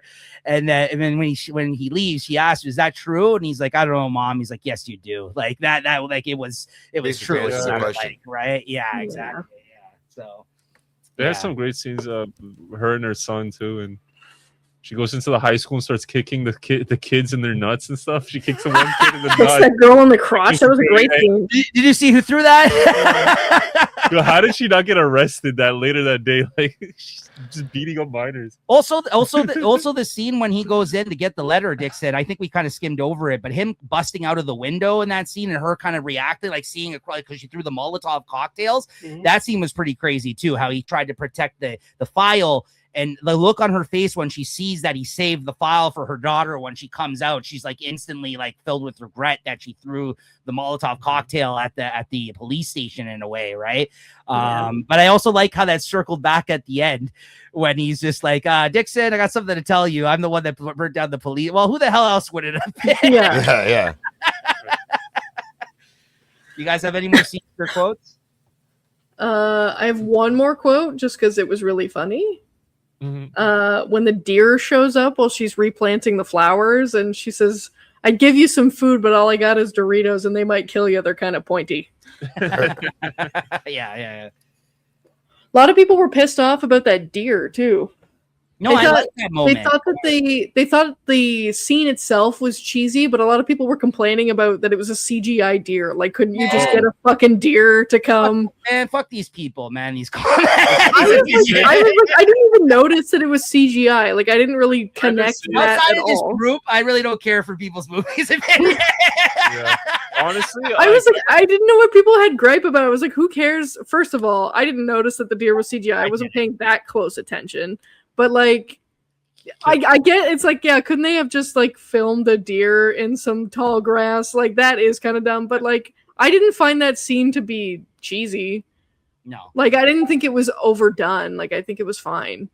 if you go on Letterboxd and you go on the Pulp Fiction page, there are like the top reviews are like people giving that movie like 3 stars. So it's just like, you know what I mean? Fuck those people. Like honestly, like, Well, fuck the Letterboxd and I just crowd. use that as one community that I saw some of these negative assholes. reviews They're- about. But I think it was one of the first times that I actually took note of like, oh, people don't like this movie. Like it was like one of the first times where I'm like, Well, oh, some people don't like The Godfather. No, like, I know, you but what I mean? just Like, I never really weirdos out spoke there, about the movie with too many people, right? Yeah, So yeah. I was just like, that was news to me.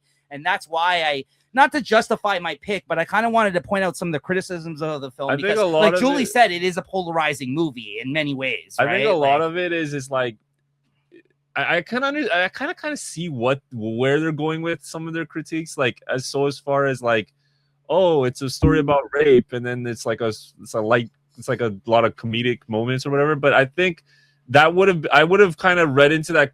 I would have kind of accepted that criticism a little bit more if there wasn't a lot of deeper things in the movie. Right. Like if that movie didn't have that and it was just some right. screwball shit and it's like about rape, then I can see like where they're coming from or whatever. But I think the movie is trying to say something deep and profound. But we live in a society where there's trigger warnings on things now, right? Like yeah, people would Rush Hour. people would on stay fucking away from this Amazon, movie like- just based off of some of the Yeah, themes that they and, don't care for.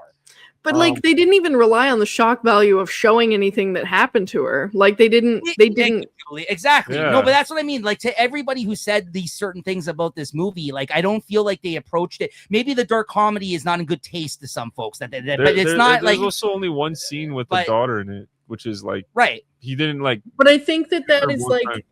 that's the absence of the point of view. Like we don't have the character's point of view. Also, of I love anybody the that was actress that's in that scene involved. too. I like her, that girl. I Mhm. forget her name. Sorry, Julie, what's that? Like I think that it doesn't rely on the shock value of showing anything that happened to her. Like it doesn't really require, like, yeah, obviously the movie is based around a crime. It was based around a rape that happened and a murder, but like they didn't rely on the shock value of like showing any of it. Like but it is kind of the absence of the point of view of they don't know what happened to her, so it's like it doesn't really drive it anywhere to show anything like that anyway. So like I think one of the criticisms, I didn't really actually read anything about this movie. I'm kind of I just watched it once and got over here. I had to because I was confused. Yeah, I mean that's fair, but I think if I had to guess like where some of people's critiques are coming from, I think it's so far as like this is supposed to be some sort of commentary on racism, but like this movie doesn't really have any, like, besides those two black characters, it doesn't really have like, and I guess the police chief or whatever, the sheriff or whatever that he was, doesn't really have a lot of like black representation in the movie, and it's like a movie about racism, but like white people are the villains, white people are the heroes. It's like there's not really like a nuance to that, I guess. If I had to guess where that critique is coming from. But people like that live in small towns in Missouri were like, that's kind of true to life. These are small town Missouri. There's not a lot of people of color that live here. Like, right. Yeah. But like, there had to have been, because this Sam Rockwell character has a reputation of like harassing them like on a that was one of the critical points. So, people were like, I don't know. Hard to differentiate, but they're like, is coming from, because like I get it. I'm not saying like it's valid or whatever, but I see it, like, you know what I mean? Those like racist stereotypes, like that character that exists, obviously, like you would think of like small towns, sort of, especially like that part of the US, I guess, like it sort of breeds that kind of behavior, but like that's the police force and the racism thing, like that was more endemic of like bigger cities. Like that was another criticism I saw. So I'm like, well, like we're really splitting hairs now. Like racist people exist. Every now and again, a racist person is going to get a job as a cop. Like this is not that hard to wrap your head around. Like, yeah, people really did nitpick on certain things. And it was just that they didn't like the movie, I think, and like that's okay. It's okay to not like it. You're making my point though. That's what I'm saying. Like these people exist. Why? Like that's them being in a film doesn't mean that you have to dislike it based on that. Like I don't know. I don't understand. Well, they talk a lot about the town being behind, like off the new interstate and stuff like that. There's people that have probably got lost in that town or come through that town, whether they be black or not, and there's racism that happens through as they get pulled over or something like that, but they don't really point that out too much. You think of small town because you're off the interstate, right? So you're not getting much traction. What did they say about that road? There was that quote about that road, about I-40 or whatever. Yeah. Unless you're going home. The only people that drive down that road are either lost or a retard. I was dying. Right. So, but I can picture, because I think we went down when we went to Cleveland. We went down a side road off the interstate, and we were in like the middle of nowhere. It's funny because the red guy says it to her. She's like, "Why do you want to pay for a year worth of billboards on that road?" And then like later on, Dixon says it. And the funny thing is, Dixon is the one that drives down that road when he sees the signs. Yeah.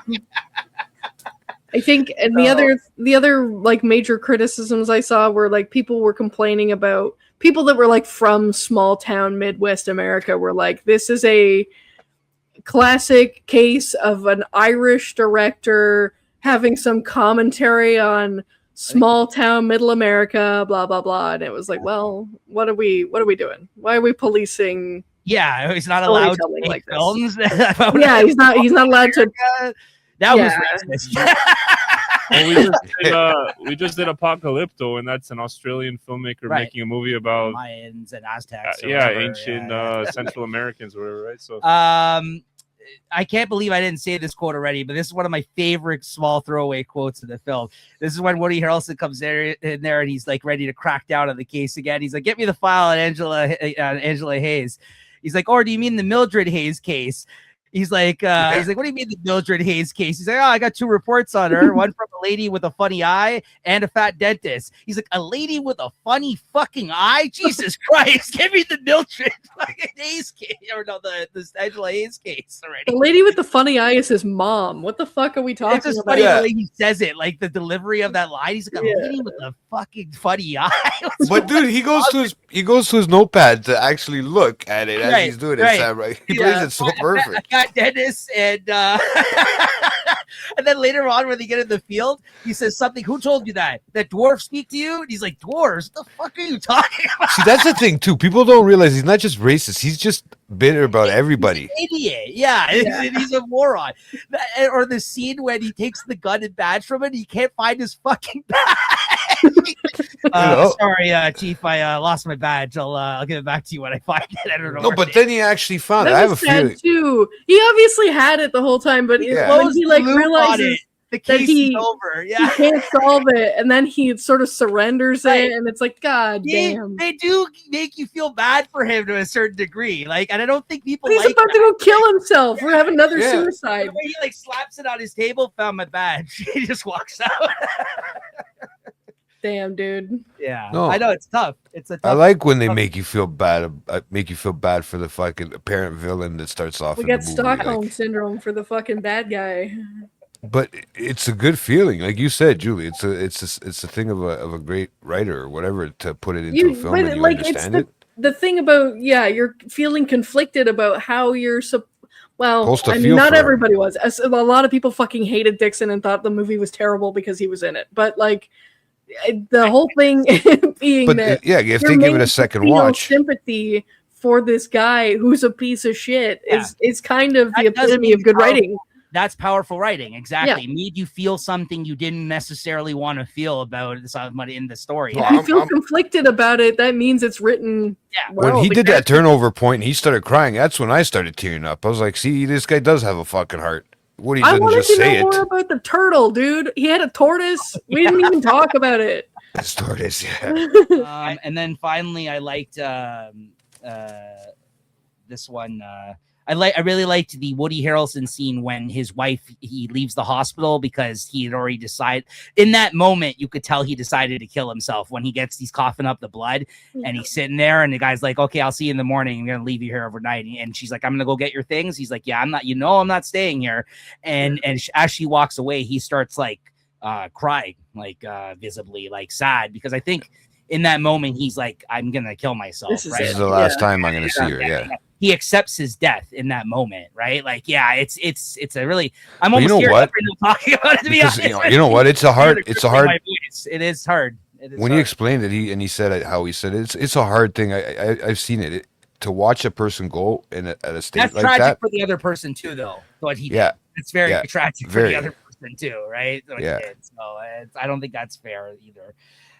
Or remember when she threw the cereal at his son and he's like, "You old cunt." He's like, "I'm not old, Robbie." Yeah,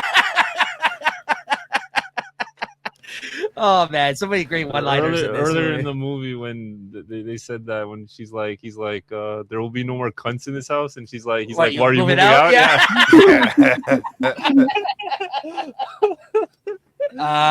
Okay, so let's get moving here. We got still a lot to talk about. We're running along, but I'm glad there's a lot of discussion, lively discussion here. It's great, guys. Score Bros. Good music in this movie. I thought the choices that he made. Good needle drops. What's that? Good needle drops. They were funny.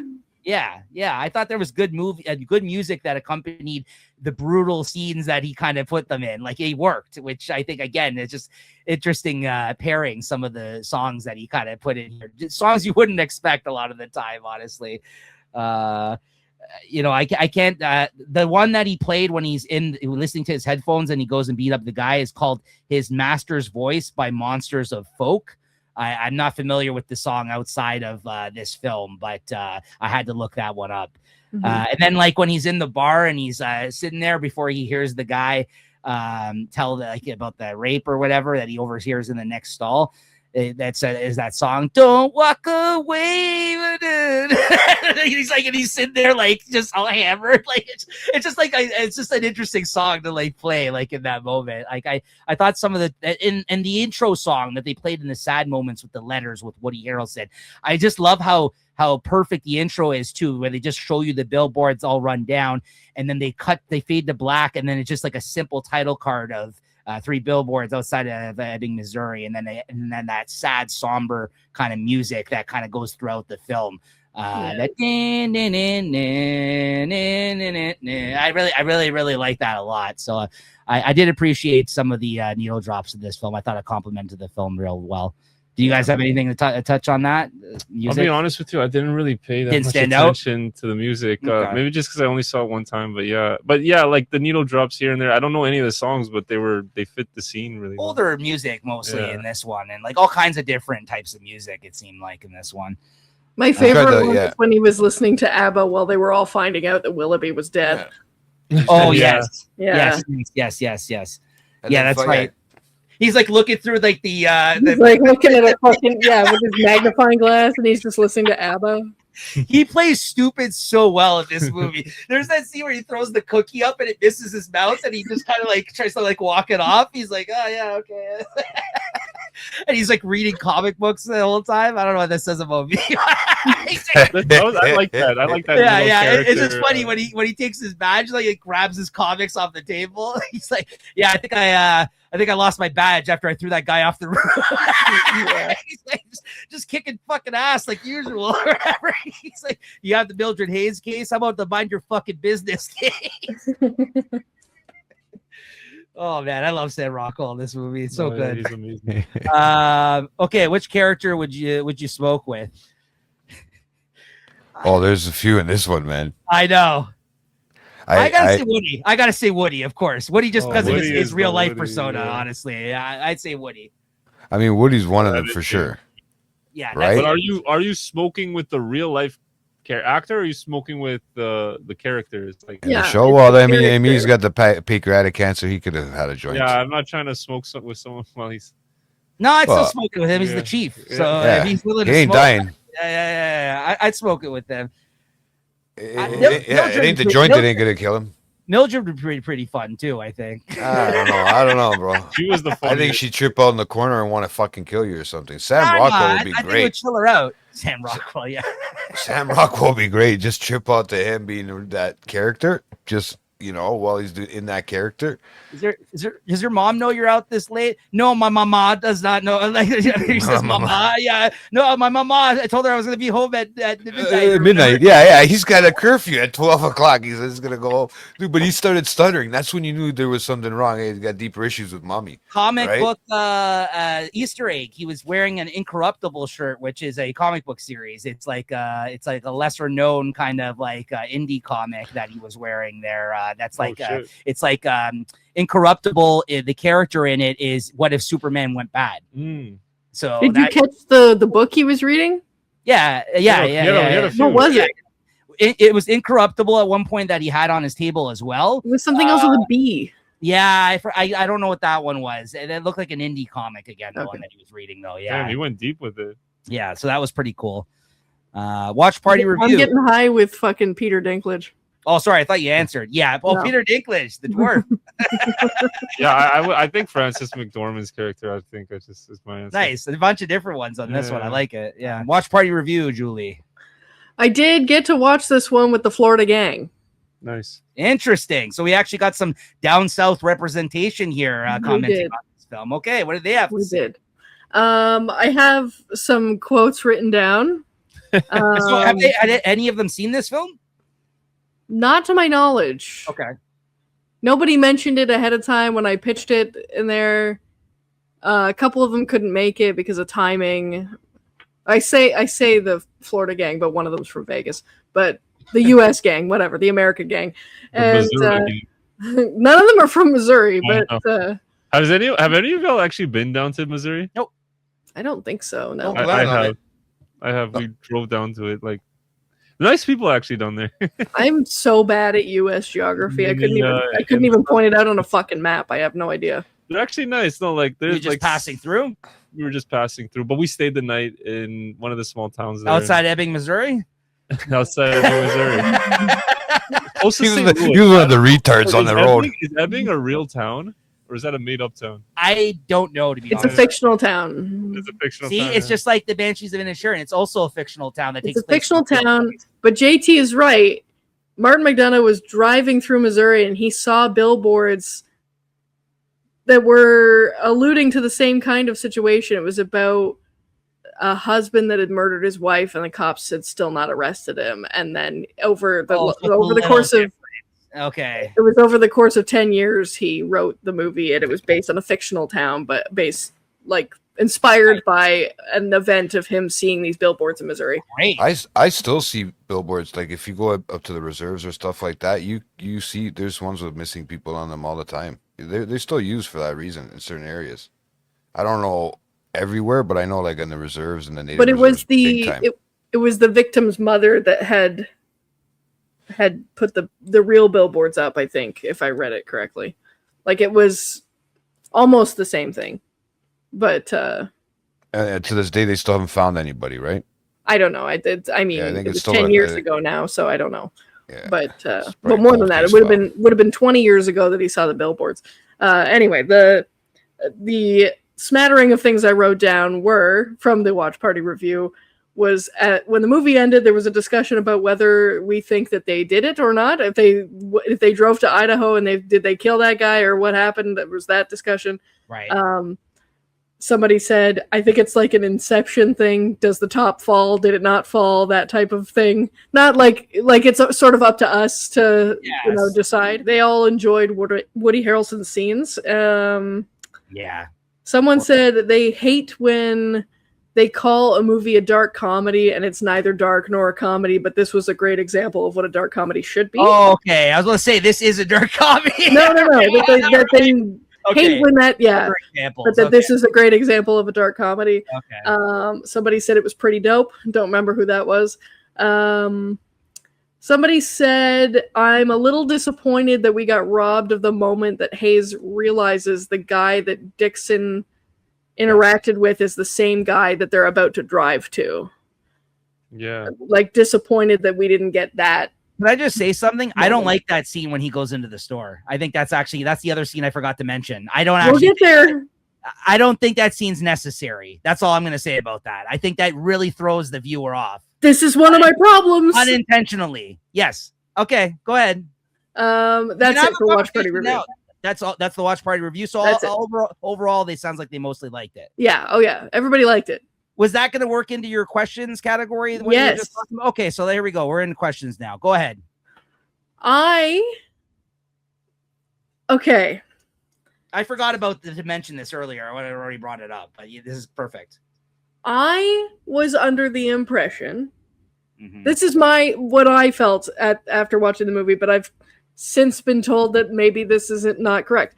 So my understanding of it was that guy that he scratches his face, whatever, that's not the guy. No. What do you mean no? No, it's not. It's not. Hold on. That's not the guy, and just a very similar situation occurred. However, it's been pointed out to me about the whole corruption thing that the military is covering for that guy. That's what he meant by saying he was in a sandy, undisclosed location that I can't reveal to you. And there was understand. Yeah. But the other person's interpretation was that the military is covering for him, and he fucking did kill her. Why else would he have gone to the shop to show that's a possibility. Yeah. I think it was more okay, that's fair. That's a good guess, honestly. I was like, no, it's not him, and it's just a coincidence, and that feels like bad writing to me. No. So what I think is exactly what you said. It was not him. Uh-huh. And there was that commentary about the military thing, but I don't think one has to do with the other. What I think is there's a larger possibility that it's what Chief Willoughby said, that it was a passer through the town that basically raped her along that road. And that's why they'll probably never catch them. Like, that's the reality of sometimes these situations, right? So I sort think of an audience tease that they just do that with that guy? It's like one of those, like, you know how we talk about like the unreliable narrator type stuff, Yes. and like, or no, red herring. Sorry, it's a red herring. Well, it's both. Yeah. Yes, but, and that's why I don't think I like that scene, because it adds confusion. It adds confusion to the viewer of him coming through and doing that. But what you kind of learn about that guy by the end is that he's just one of these shit talking kind of guys that tries to like mess with people, and like he's a disturber of sorts, because the way he talks to Mildred in the store, again, this is my interpretation of it. Yeah. The way he talks to Mildred in the store, he kind of says like, well, what would you do about that? What if it was me who did that? What if it was me who told you I did that? I've been reading about it in the news. I've been seeing you in the news. He's basically passing through town, and he took it upon himself to mess with this woman for whatever reason, because he's an evil piece of shit or something like that. I don't know. But that's why I don't like that scene, because then you don't really know that guy's motivations behind other than him screwing around with her. Why would he be going out of his way to do that? But he does say that he saw it on the news, and he clearly has done fucked up shit like this before, is what the guy alluded to. And if you are thinking of him being in a war zone, we know that does happen to some of these people. Yeah. Places where they do rape these people, while we've heard stories like this, or they even come back with PTSD. No, it has nothing to do with that. Well, yeah, he could be messed up from that situation. Yeah, that's a good point too, actually. I didn't even think of that. But what I'm saying is, clearly this guy is disturbed for one reason or another, but he's not the killer. I believe that they say what they say when they say that the DNA comes back. But that's what I don't like about that, is because they reveal this thing in the moment. What did you just come across on the internet? I saw something online. I'll tell you about it in a minute. Keep going. Okay, I don't like how they set that up. That's why I felt that the scene was unnecessary. Like it kind of gives you, makes you think something that leads to something else, which you think would be the perfect wrapped up. That's why that's why some people didn't like the ending, because they're like, why would all this stuff point to one thing and then it doesn't turn out to be the case? Right? So I just, that's what that's been my interpretation. Well, I mean, also too, case files also are like that too, where stuff gets misled throughout. Right. And misconstrued. I think it's more true to real life that, sorry to let you guys down, this is a movie, and guess what? We didn't get the killer. Well, this guy might have not did nothing and just wanted to have some attention on him. Oh, that's an interesting. That's my interpretation. That's my interpretation. That's interesting. It's like his memories of murder, or whatever, Zodiac, right? Some people don't like Zodiac because they don't solve the crime at the end of the film, because we're so used to watching films where bow tie ending, right? And that's not this movie, and that's not this story. So this is his memories of murder move. Yes, exactly. Okay. Exactly, but that's why I don't like that scene. They don't need that scene. It would have been perfect. He needed it as a vessel for what's her name to drop off the letter. Not only that, again, I think if they did without that scene, it would have been perfect if just by happenstance that scene happened when there was a passerby in the next booth that happened to say this shit that sounded very related to what, like, he's literally down in the dumps with his head down on the table when he hears this fucking guy. And it's almost like a gift from God that he's like, oh my God, I caught the guy. This is the fucking guy. And he thinks he's like super spy, like detective there. He goes outside, he has a smoke, he looks, he checks, he sees the license plate. Yeah, exactly. He's so slick in that moment. Yeah. But then that's what kills her at the end when he tells her. That's what I think is interesting about it. It's just like, I'm sorry to get your hopes up. She's like, well, he gave me hope for it. And that's why when it led to that more interesting end of like, let's just go rogue now and kill this piece of shit because he was a rapist. Like, that's like a crazy ending of sorts, right? Well, in the ending too, I had a different view of that too, in that sense. When you said, like, because it could have been a vigilante type thing they trying out for, right? Or he could have, like Woody Harrelson said in the letter, that he needed to find somebody to love, and maybe she did too at that point. But right? that's and you don't it alludes they were to that there too for each other, is what I'm saying in that. Yeah. Like, that's why he's like, you want some company?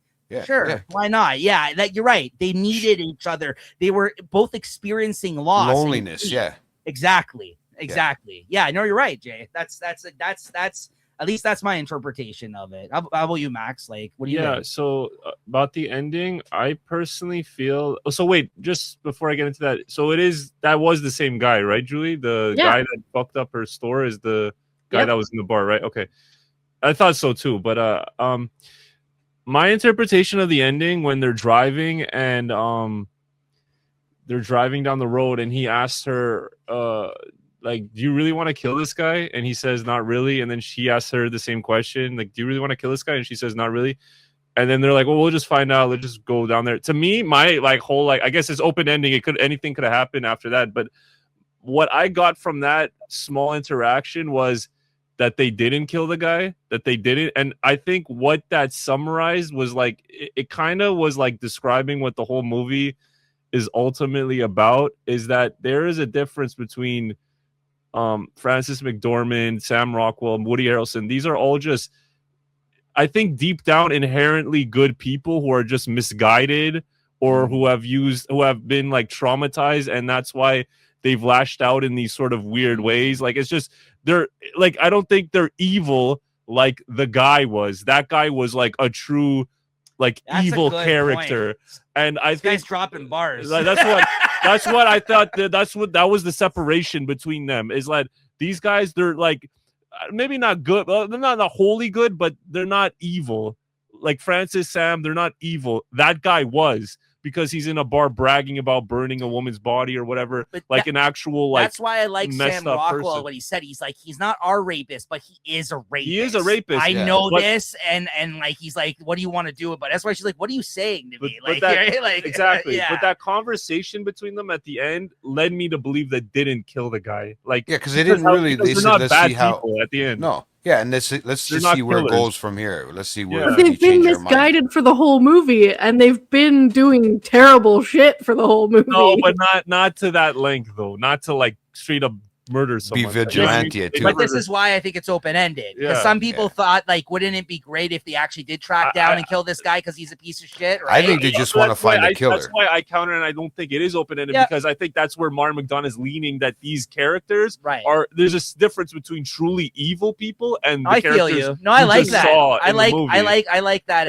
I like your take on it. No, I like. Well, they have some sort of remorse in that sense, and not just that guy, but also all the bullshit systems that protect these people. Like, that's also the evil that you're seeing throughout the whole movie. So that's kind of like what I got out of it. And I didn't catch the whole thing about that guy being from the war the first time I watched this film. I didn't catch that till the second time I watched this film because I was just focused on different things.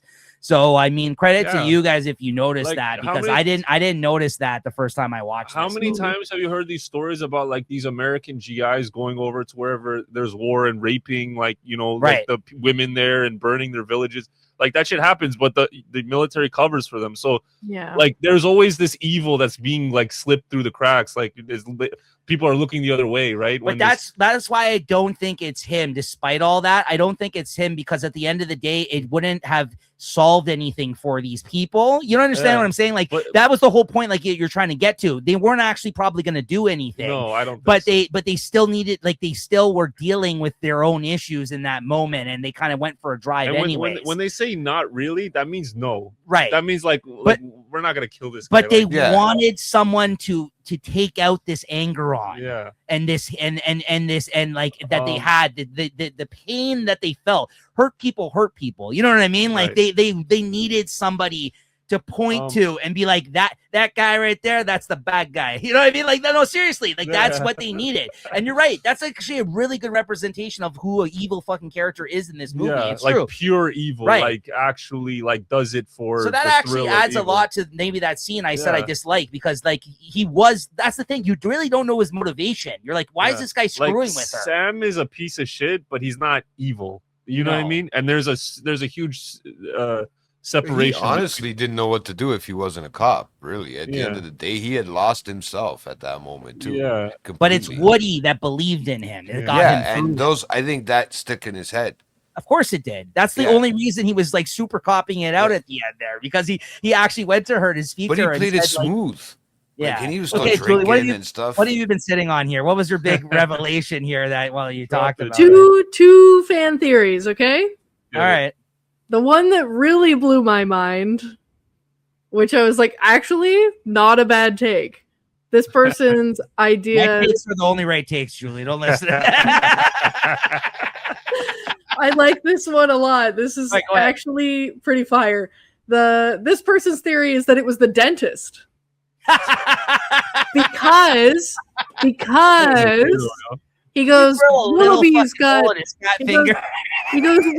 got friends in this town. But when the dentist complains to Dixon about her, Willoughby doesn't know who the fuck he is. Oh, yes, that's right. And she drilled a hole in his finger, but he doesn't press charges because he doesn't want his DNA in the system. Not a bad theory. Nah. I think wait. But that means it could have been the priest. Exactly, does it explain why exactly that guy went into her shop then? Because he's not revealed to be a... No, that's what I don't like about that scene. I feel like maybe that is a clue to indicate that he could have done it. Like there's always a possibility, right? Almost in front of her face, like the other theory. That's the problem with it. You know what I mean? That's the problem with it. They never established that guy is like Woody Harrelson's friend or whatever, right? That he's doing this as of like for him or whatever. He's just doing it out of his own fucking accord. The other theory in here, which I don't find to be as plausible, is that it was her own father. Who? You know what?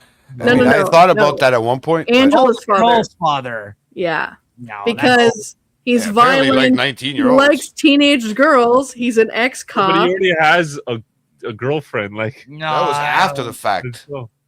I said it was loose. It wasn't as good of a theory. This is the problem. You could really pick it apart. Burn down the billboards. No, like, this is not. It's not like it is about finding the killer to a certain extent, but not to this degree. Why we're like questioning. Yeah. Like I think the dentist is the better theory. No, the movie tells you the answer. The movie tells you that it's not that guy. You know, the thing is like endings are actually, to me, and I remember having this debate in the past with Alan. Actually, I said the ending is the most important scene of any movie because it summarizes what the hell you just been watching the whole time. And I feel like that ending actually told you what this was about, this whole thing about like this whole episode you watched of these characters and they're doing these crazy things and you go, oh, why are they doing these things? And it's just like, oh, like, yeah, like you said, they're recovering from this grief, from this trauma, but there's like this very huge separation between people who are dealing with grief and then people who are like inherently just not good, like evil, you know?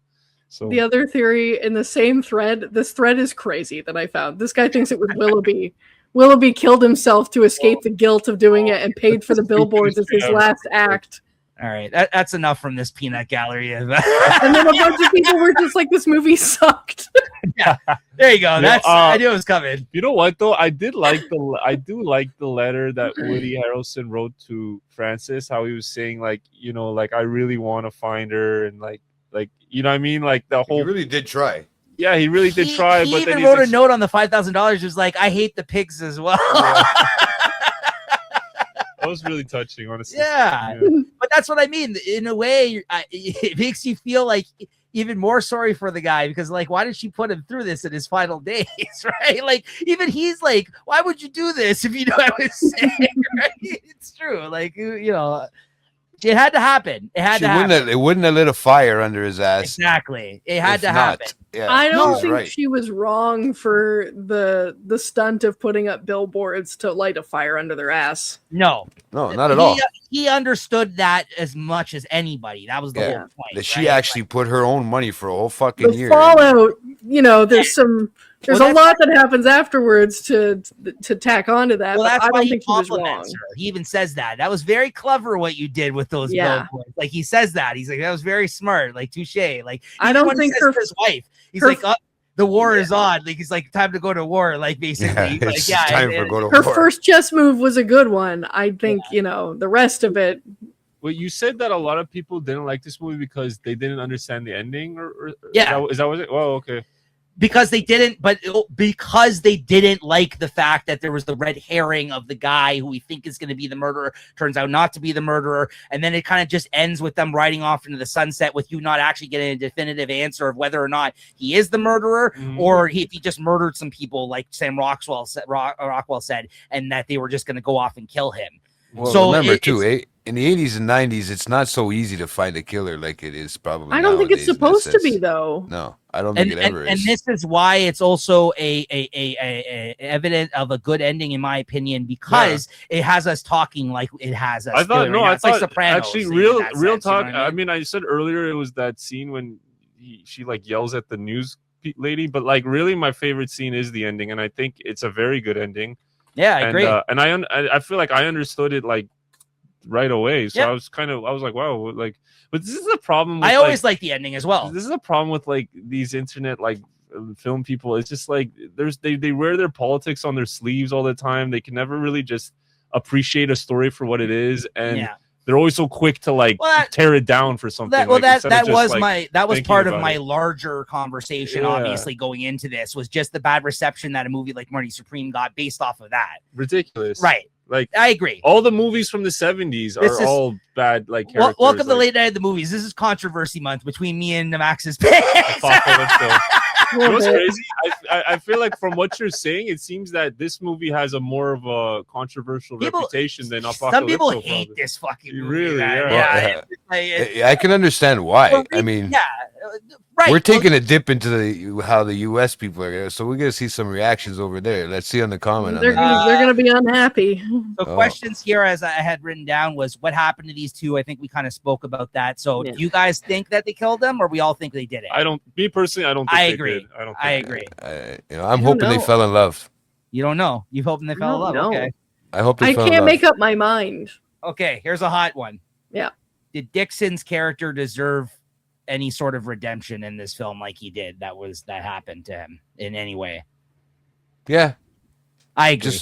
I only because of the only reason why is because I got the little bit of a backstory from Woody about taking care of his mother. You kind of see the part about him taking care of his mother, and his mother, like he had to go to his mother and she was telling him how to be a cop. The Woody part did a lot for me. The way he felt about him in this film really kind of made me come around.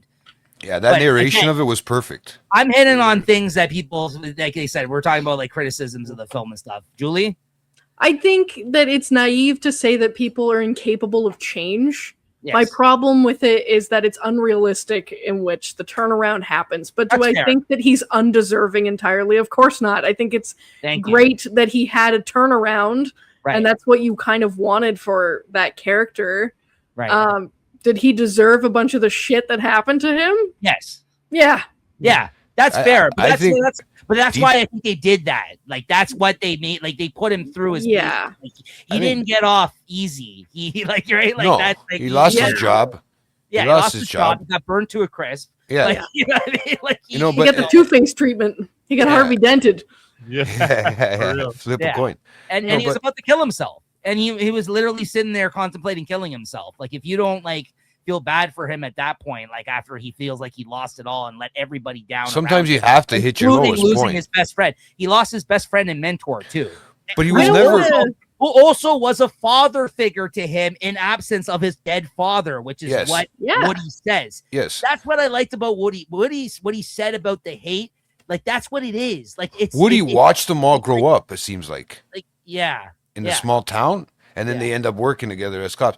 But to be a cop, you're not in it really. To honestly, I will say this: to really want to be a cop, you either are in it, and you're not gonna. The worst you're gonna do is get drunk and beat people up at the bar, like he did. Okay, I don't think you're gonna go out there and physically go fucking hunting and do vigilante shit and kill somebody. So at the end of the end of it all. Okay, you do have those types that do snap, but I don't think this. I don't think this is where that was going at all. I think he just didn't. He was a little bit of a retard himself, but at the end of the day, he got the job done. What needed to be done for that small town at that time. I've already said it 3 times this episode. Yeah. It's okay. So, you know what? I don't force people to watch it. If they want to hear me say it, say it. Big deal. Was Mildred wrong for the way she treated Willoughby? Well, of course she was wrong, but I mean, that's why there was a reason why she did it, right? She was justified in her actions. Yeah, so. I don't think she was wrong. I think she was wrong with the comments she might have said. on the swing that time. That was mean. Yeah, she even realized it at that point, but I don't think she was wrong with what she did because she was like they right. said, No. she was only asking questions. She wasn't making any. She wasn't talking shit about anybody. She was just straight up asking questions. I'm gonna say no because underneath it all, she wasn't inhumane.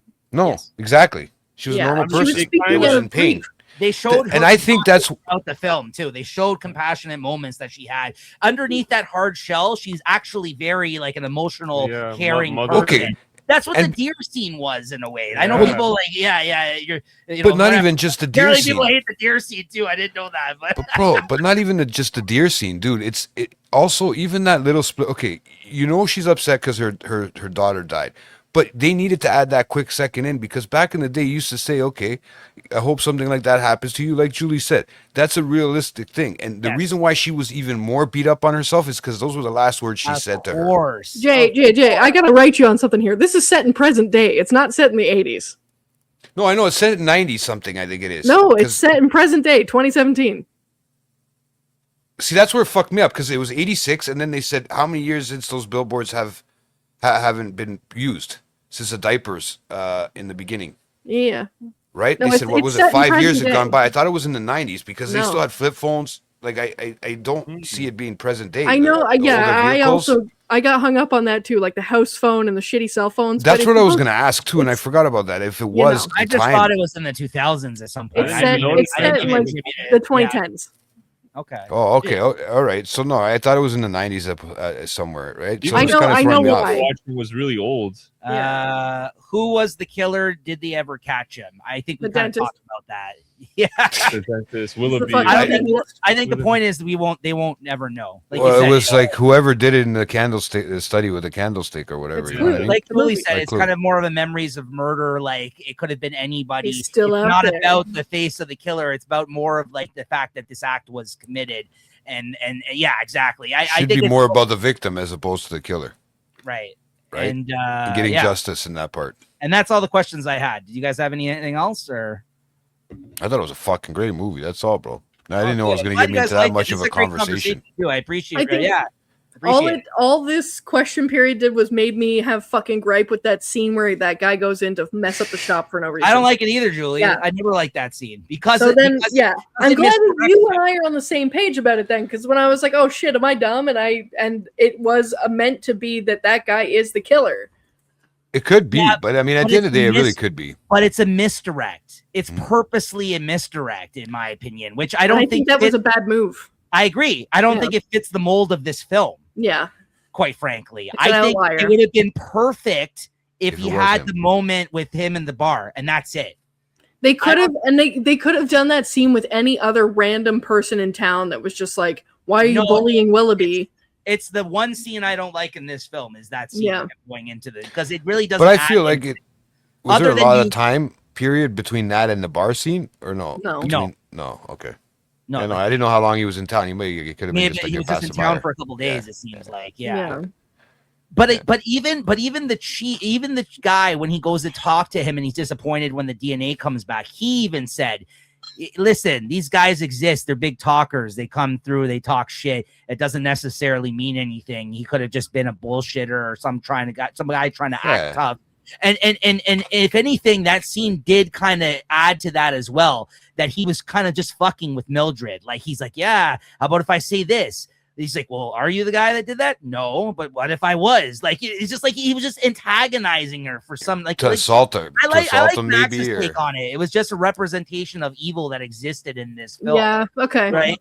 Sorry if I don't know if you guys talked about this too, but maybe you did. The scene when he finally gives his badge back. Yeah, we talked about it. Because he realizes this shit is so corrupt and he's like kind of disgusted with he had the badge the whole time. He knew her. That's why he's like, I found my badge. And he just slaps it on the I really like that moment too. It was just like that's when he realized he didn't want to be a cop anymore because he's like they're protecting this asshole, right? Yeah, like, all right, it was like the realization that there was. He was so depressed at first that he got fired, and then it's not only that he thought he did right finally, and he knew that someone believed in him in Willoughby's death. He believed in him, and he was trying to do right by finding her murderer because he knows that everybody wanted it. They both had the same goal at the end of that film. That's what's interesting. they both like together want the same thing at the end of that movie. That's what I liked about it, is how they kind of two people from different ends of the spectrum in that film really came together in the end. Movie double feature, guys. I only got 3, so I'm just gonna bust them out. These are, for me, like, these are just perfect double features for this film. Fargo, again, another of Frances McDormand's best performances, and again, a dark film. In the TV series as well. In the form of the Coen brothers. Yeah, TV series would work as well. Yeah, for sure. The first season, that's the film. No, she wasn't in that one. No, she wasn't. She was in the movie. She's in the movie, not the TV series.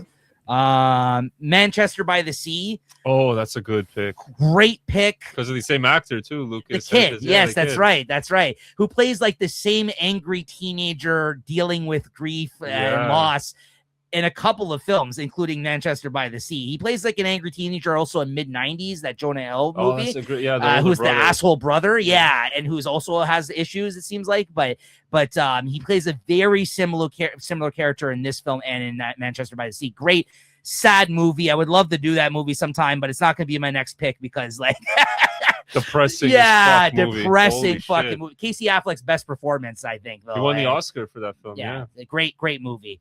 And also In Bruges, because that's I think the dark comedic comedy, that one's way funnier than this. Well, no, I think this movie's hilarious, but I think it'll offset the balance of Martin McDonagh films because this movie has a lot more meaning to it and is much darker, I would say, in the themes presented in Bruges.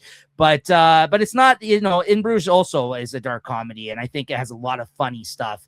And it kind of gives you the opposite end of like actors that he really likes to work with. You get the Sam Rockwell, you get the Colin Farrell, and what's his name, Gleason, Brendan Gleason, and the other one, those are my 3 movie pairings. Okay. So sorry, did you want to say something? Or? I had the Fargo one like Nico, and I was gonna tag with the TV show, but I only really had other one that I could think of maybe was to really see what a Psycho is like, and maybe go for like something to watch like American Psycho or something afterwards, where somebody truly doesn't give a fuck. Right? That scene is, I actually was thinking of American. I didn't write it down, but I was thinking of American Psycho when we were talking about that scene when that guy goes into her shop and messes everything up. That scene reminds me so much of the scene in American Psycho when he goes back to the apartment, like the Jared Leto's apartment, but then it's all cleaned up and you see that real estate agent there, and it's like really creepy and intense, and it kind of like shifts the tone of the movie a little bit. Well, that is the master of unreliable narrative films, like where you don't know what the hell's real and what's not the whole movie, and then once you get to the end of the movie, you find that it's a metaphor for a completely different. I think we've all seen American Psycho. I love American Psycho, right? Yeah. Julie, you've seen it too, right? So like, I think that was also I agree, and that was also showing like there are people who are more evil out there than Patrick himself, like this real estate agent who's like covering up everything. Apparently that movie though is about like toxic masculinity though. It's about a lot of things. Yeah, but that's like what apparently, and I looked this up when me and Jay did the film on the channel here. We have talked about American Psycho before. Greed, capitalism, and all that shit. Which goes hand in hand with the toxic masculinity. I mean, you don't have to be masculine to be greedy. I'm just saying, in that business world, like, right? Like, that's kind of like, but there's also it's based on a novel. This is another story about people protecting people, like because they're in this world, and right, you know what I mean. So that's actually a great. But that's that reality that he has to face at the end of the film. Oh, I can just keep doing this. Yeah, right. His dad is the father. Right. His father is the CEO of the company. He can kind of just get away with everything, right? So Julie, did you want to say yours or? I have a few, so I don't want to. I have a few too, so go ahead. Go ahead, Julie. I think I usually go before you, so you go this. You go. I don't have a shit ton this time, but I'll give you. Parth said he hates to say it because he did not like this movie, but he thinks that No Country for Old Men is a good pairing for this. That is a good pairing. Woody Harrelson being a cop in that another Coen Brothers movie as well. Yeah, did not like that movie. It kind of does feel like a Coen Brothers movie. It does. Maybe a Big Lebowski. Also, I have that written down too. Also a Coen Brothers movie. But no Country for Old Men also has that like weird open ending that people have like debated on. Like, people hated that. because ending. it's so abrupt. That I like ending. it. Yeah, I it like is. it. It's a very good ending. Yeah. Actually. Also, Parth doesn't like No Country for Old Men. He does not like No He's Country not for Old alone. Men. That's another dividing film for some folks. Based Yeah. off of He said, "I hate to say it because I do not like that movie, but No, Fargo's still my favorite. Coen Yeah? Brothers. No, Wow. actually, it's the one me and Jay talked about. I love that fucking movie. The one with our boy there. What the hell's it called? Inside Llewyn Davis. Love that film. yeah. Nice. Wow. That was That's great. That's my new favorite film by Interesting. that. I love that movie. Another yeah. film, very divided folks are on that movie. Sorry, Yeah. go ahead, Julie. Yeah. I wrote down Burn After Reading. I still haven't seen the that. humor in it works. Right? A Coen Brothers. Look at them all. Bang, bang, bang. I wrote down The Place Beyond the Pines. Did anybody see that one? I know Yes. that movie, but I've never seen it. That's a I don't weird. want to say why because I don't want to spoil it. Yeah, there's cop stuff that goes on in that movie. Let's just There's say cop that. stuff, but There's there's cop also a fucking turning point moment that the movie changes after that. Julie, that's a good pick. Yeah. That's like two films in one. That movie. That's a Yeah, very strange. That's movie. another It's like- Act 1, Act 2. Yes, with Yeah. very deep themes. Absolutely. I wrote down The Big Lebowski as well. You should check that out. Actually, you'd probably like Place that Behind movie. the Pines. Your yeah, boy's in it. Gyllenhaal. Not Gyllenhaal. Bradley Gosling. Cooper. Gosling. Gosling Ryan too. Gosling, yeah. Yeah. Little Bradley Miss Cooper. Sunshine. Mm-hmm. Okay, Little I don't Miss see that Sunshine? one. You don't see that one? No. You like Sam Rockwell, right, Julie? Just feels like, yeah, I do. So anything with him, maybe like something like, because I was thinking even that one that I had just seen, the Good Luck, Don't Die, Have Fun, Don't Die. He plays a total Good Luck, Have opposite Fun, Don't kind of Die? character. Yeah, kind of this. As this one he plays a dumb one. There's the other one he plays like sort of. I don't know. I just find that he played a really funny character in that one as well too. I also Right. wrote down One Battle After Another, but I I don't know wrote how. that too. Yeah. Oh, good pick. I wrote that one Good too. pick. Which Because one that's is that? very societal as well. Like in terms of like, yeah. That's a good. And systems and like how people are within the system. Yeah. That's a good pick. That's a good pick. I want to commend you guys though for bringing up all that stuff because like those are deeper themes that I don't really resonate with this film quite personally, but I was interested to hear your guys' takes on that kind of stuff, the connections made and maybe the understanding of this film. Because that's why I said midway through the episode, I'm like, maybe at the end of the day, I don't truly understand this movie, even though I kind of gripe on people because they're not understanding of the movie. But that's what I like about this movie is that The it can movie be is what you make it. It's it can one be of those. different things to different people, honestly. Yeah. Like I just think that the focus Different for me strokes for is different much folks, more bro. human and emotional based than it Yeah. is about societal stuff. I think that's just the backdrop. Like those themes were evident to me, but it's not what's important about this movie. The important is the characters yes, in this movie. That's exactly. the important I part. agree. I agree. It's not about necessary. I mean, it is a kind of about story, but the characters and their development and their downfalls throughout this whole movie is what I think makes it a great film, regardless of what people think about it. It's the Right, interconnectivity of a small community too. And I love that when there's so many things get intertwined together, like when they have to, even though they have their own things going on in their own homes, but then they all have to kind of work together with other things. And It's so everybody cool. all knows each other, but nobody knows who done it. It's kind of like being at work. A little bit. You know what I mean? Yeah. Is that it So- for your double features? That's it for mine. Yeah. Max, anymore? Yeah, so I'll just say the ones that weren't mentioned. Crash.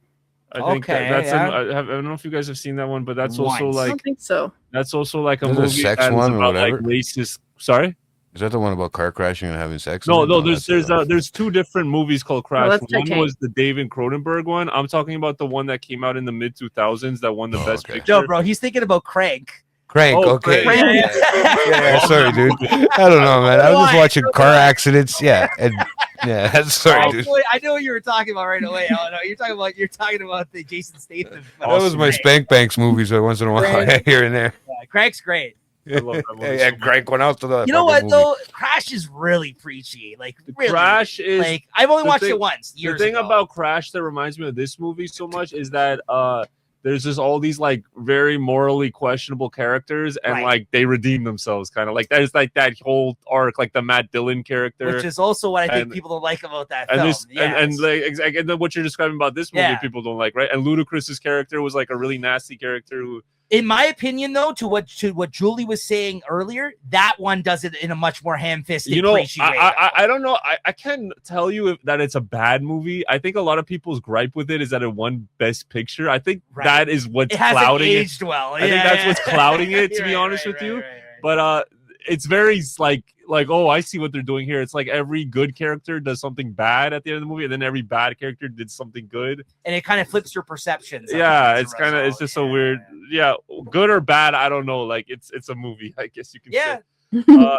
Eddington, small town movie, and there's a I cop, didn't sheriff. see that. and- Smart. right, Yeah, right, good right. one. Good one. Absolutely. One about after another, of course, but as well.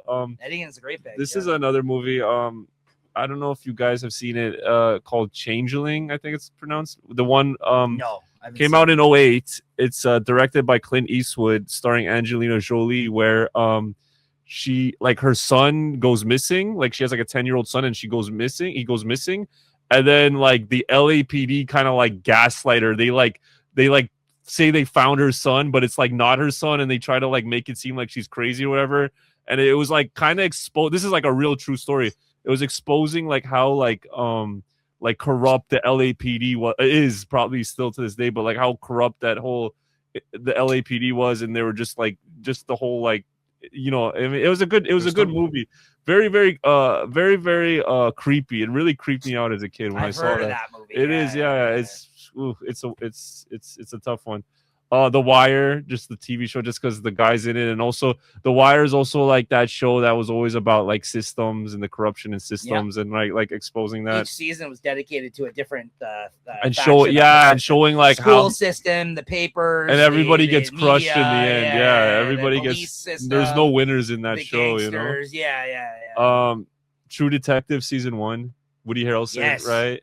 Fuck yes. And then another movie. I think this is personally maybe the best movie I've ever seen that deals with race relations or whatever. Like the most intelligent one, I think, is Do the Right Thing.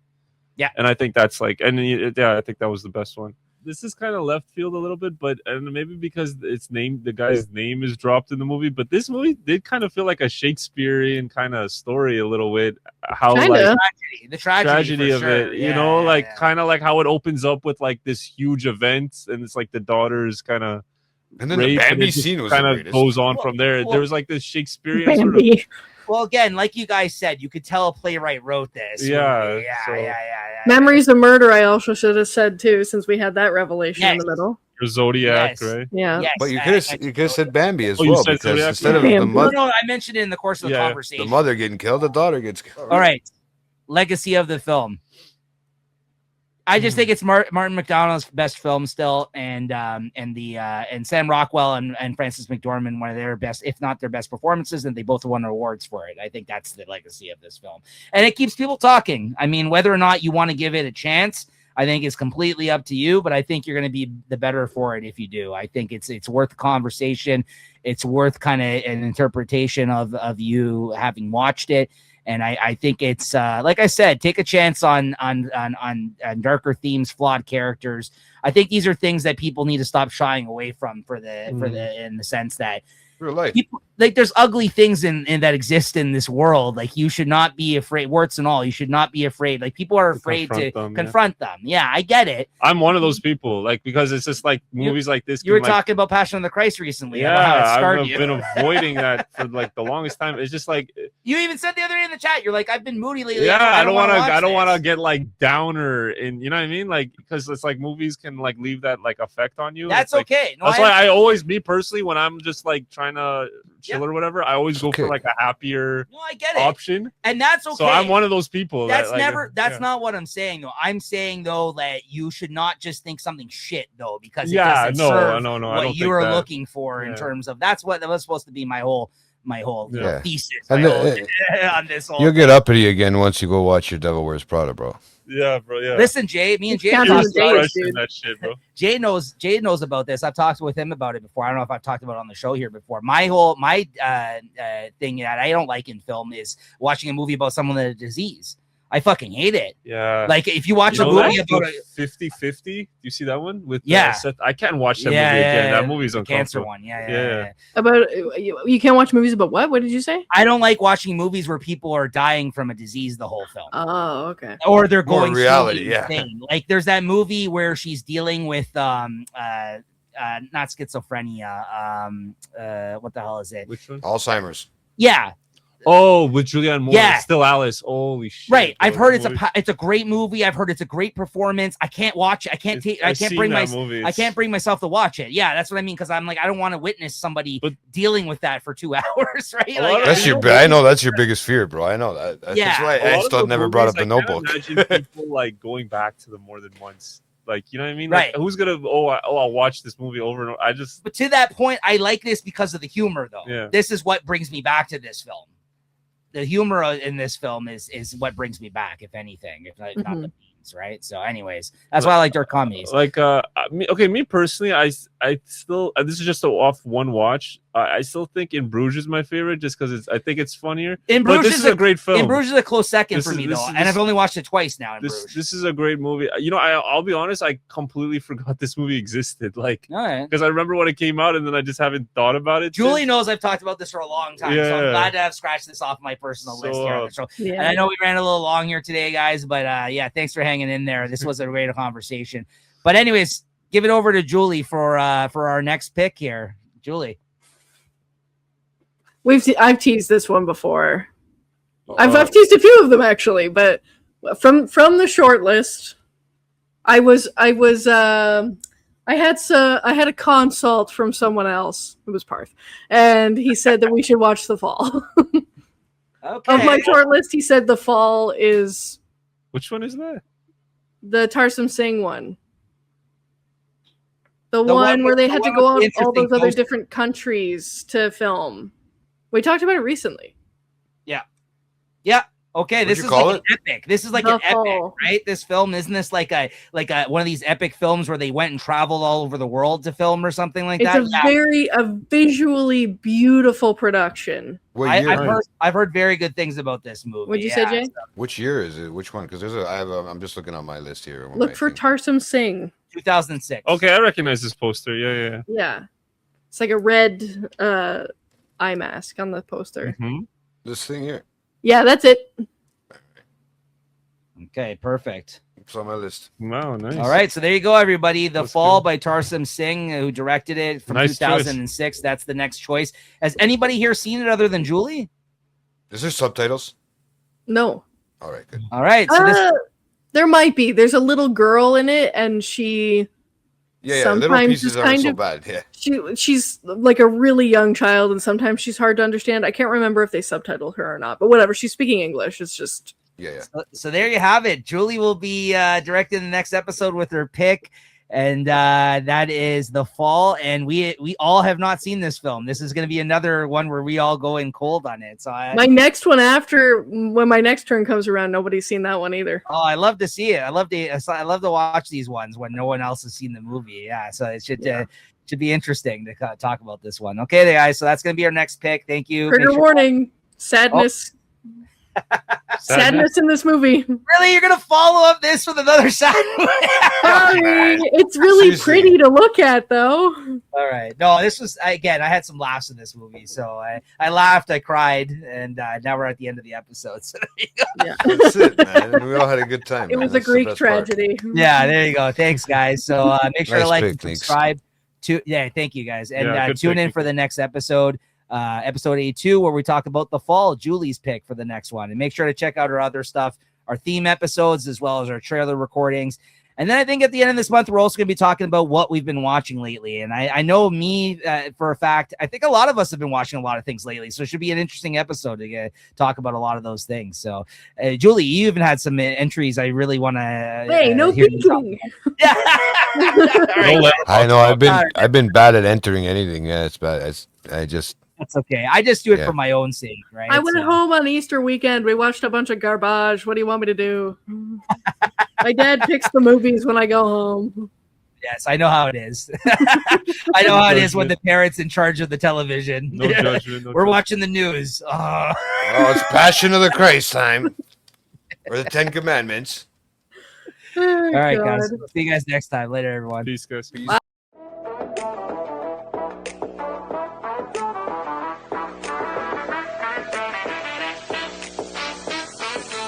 Welcome to the show, everybody.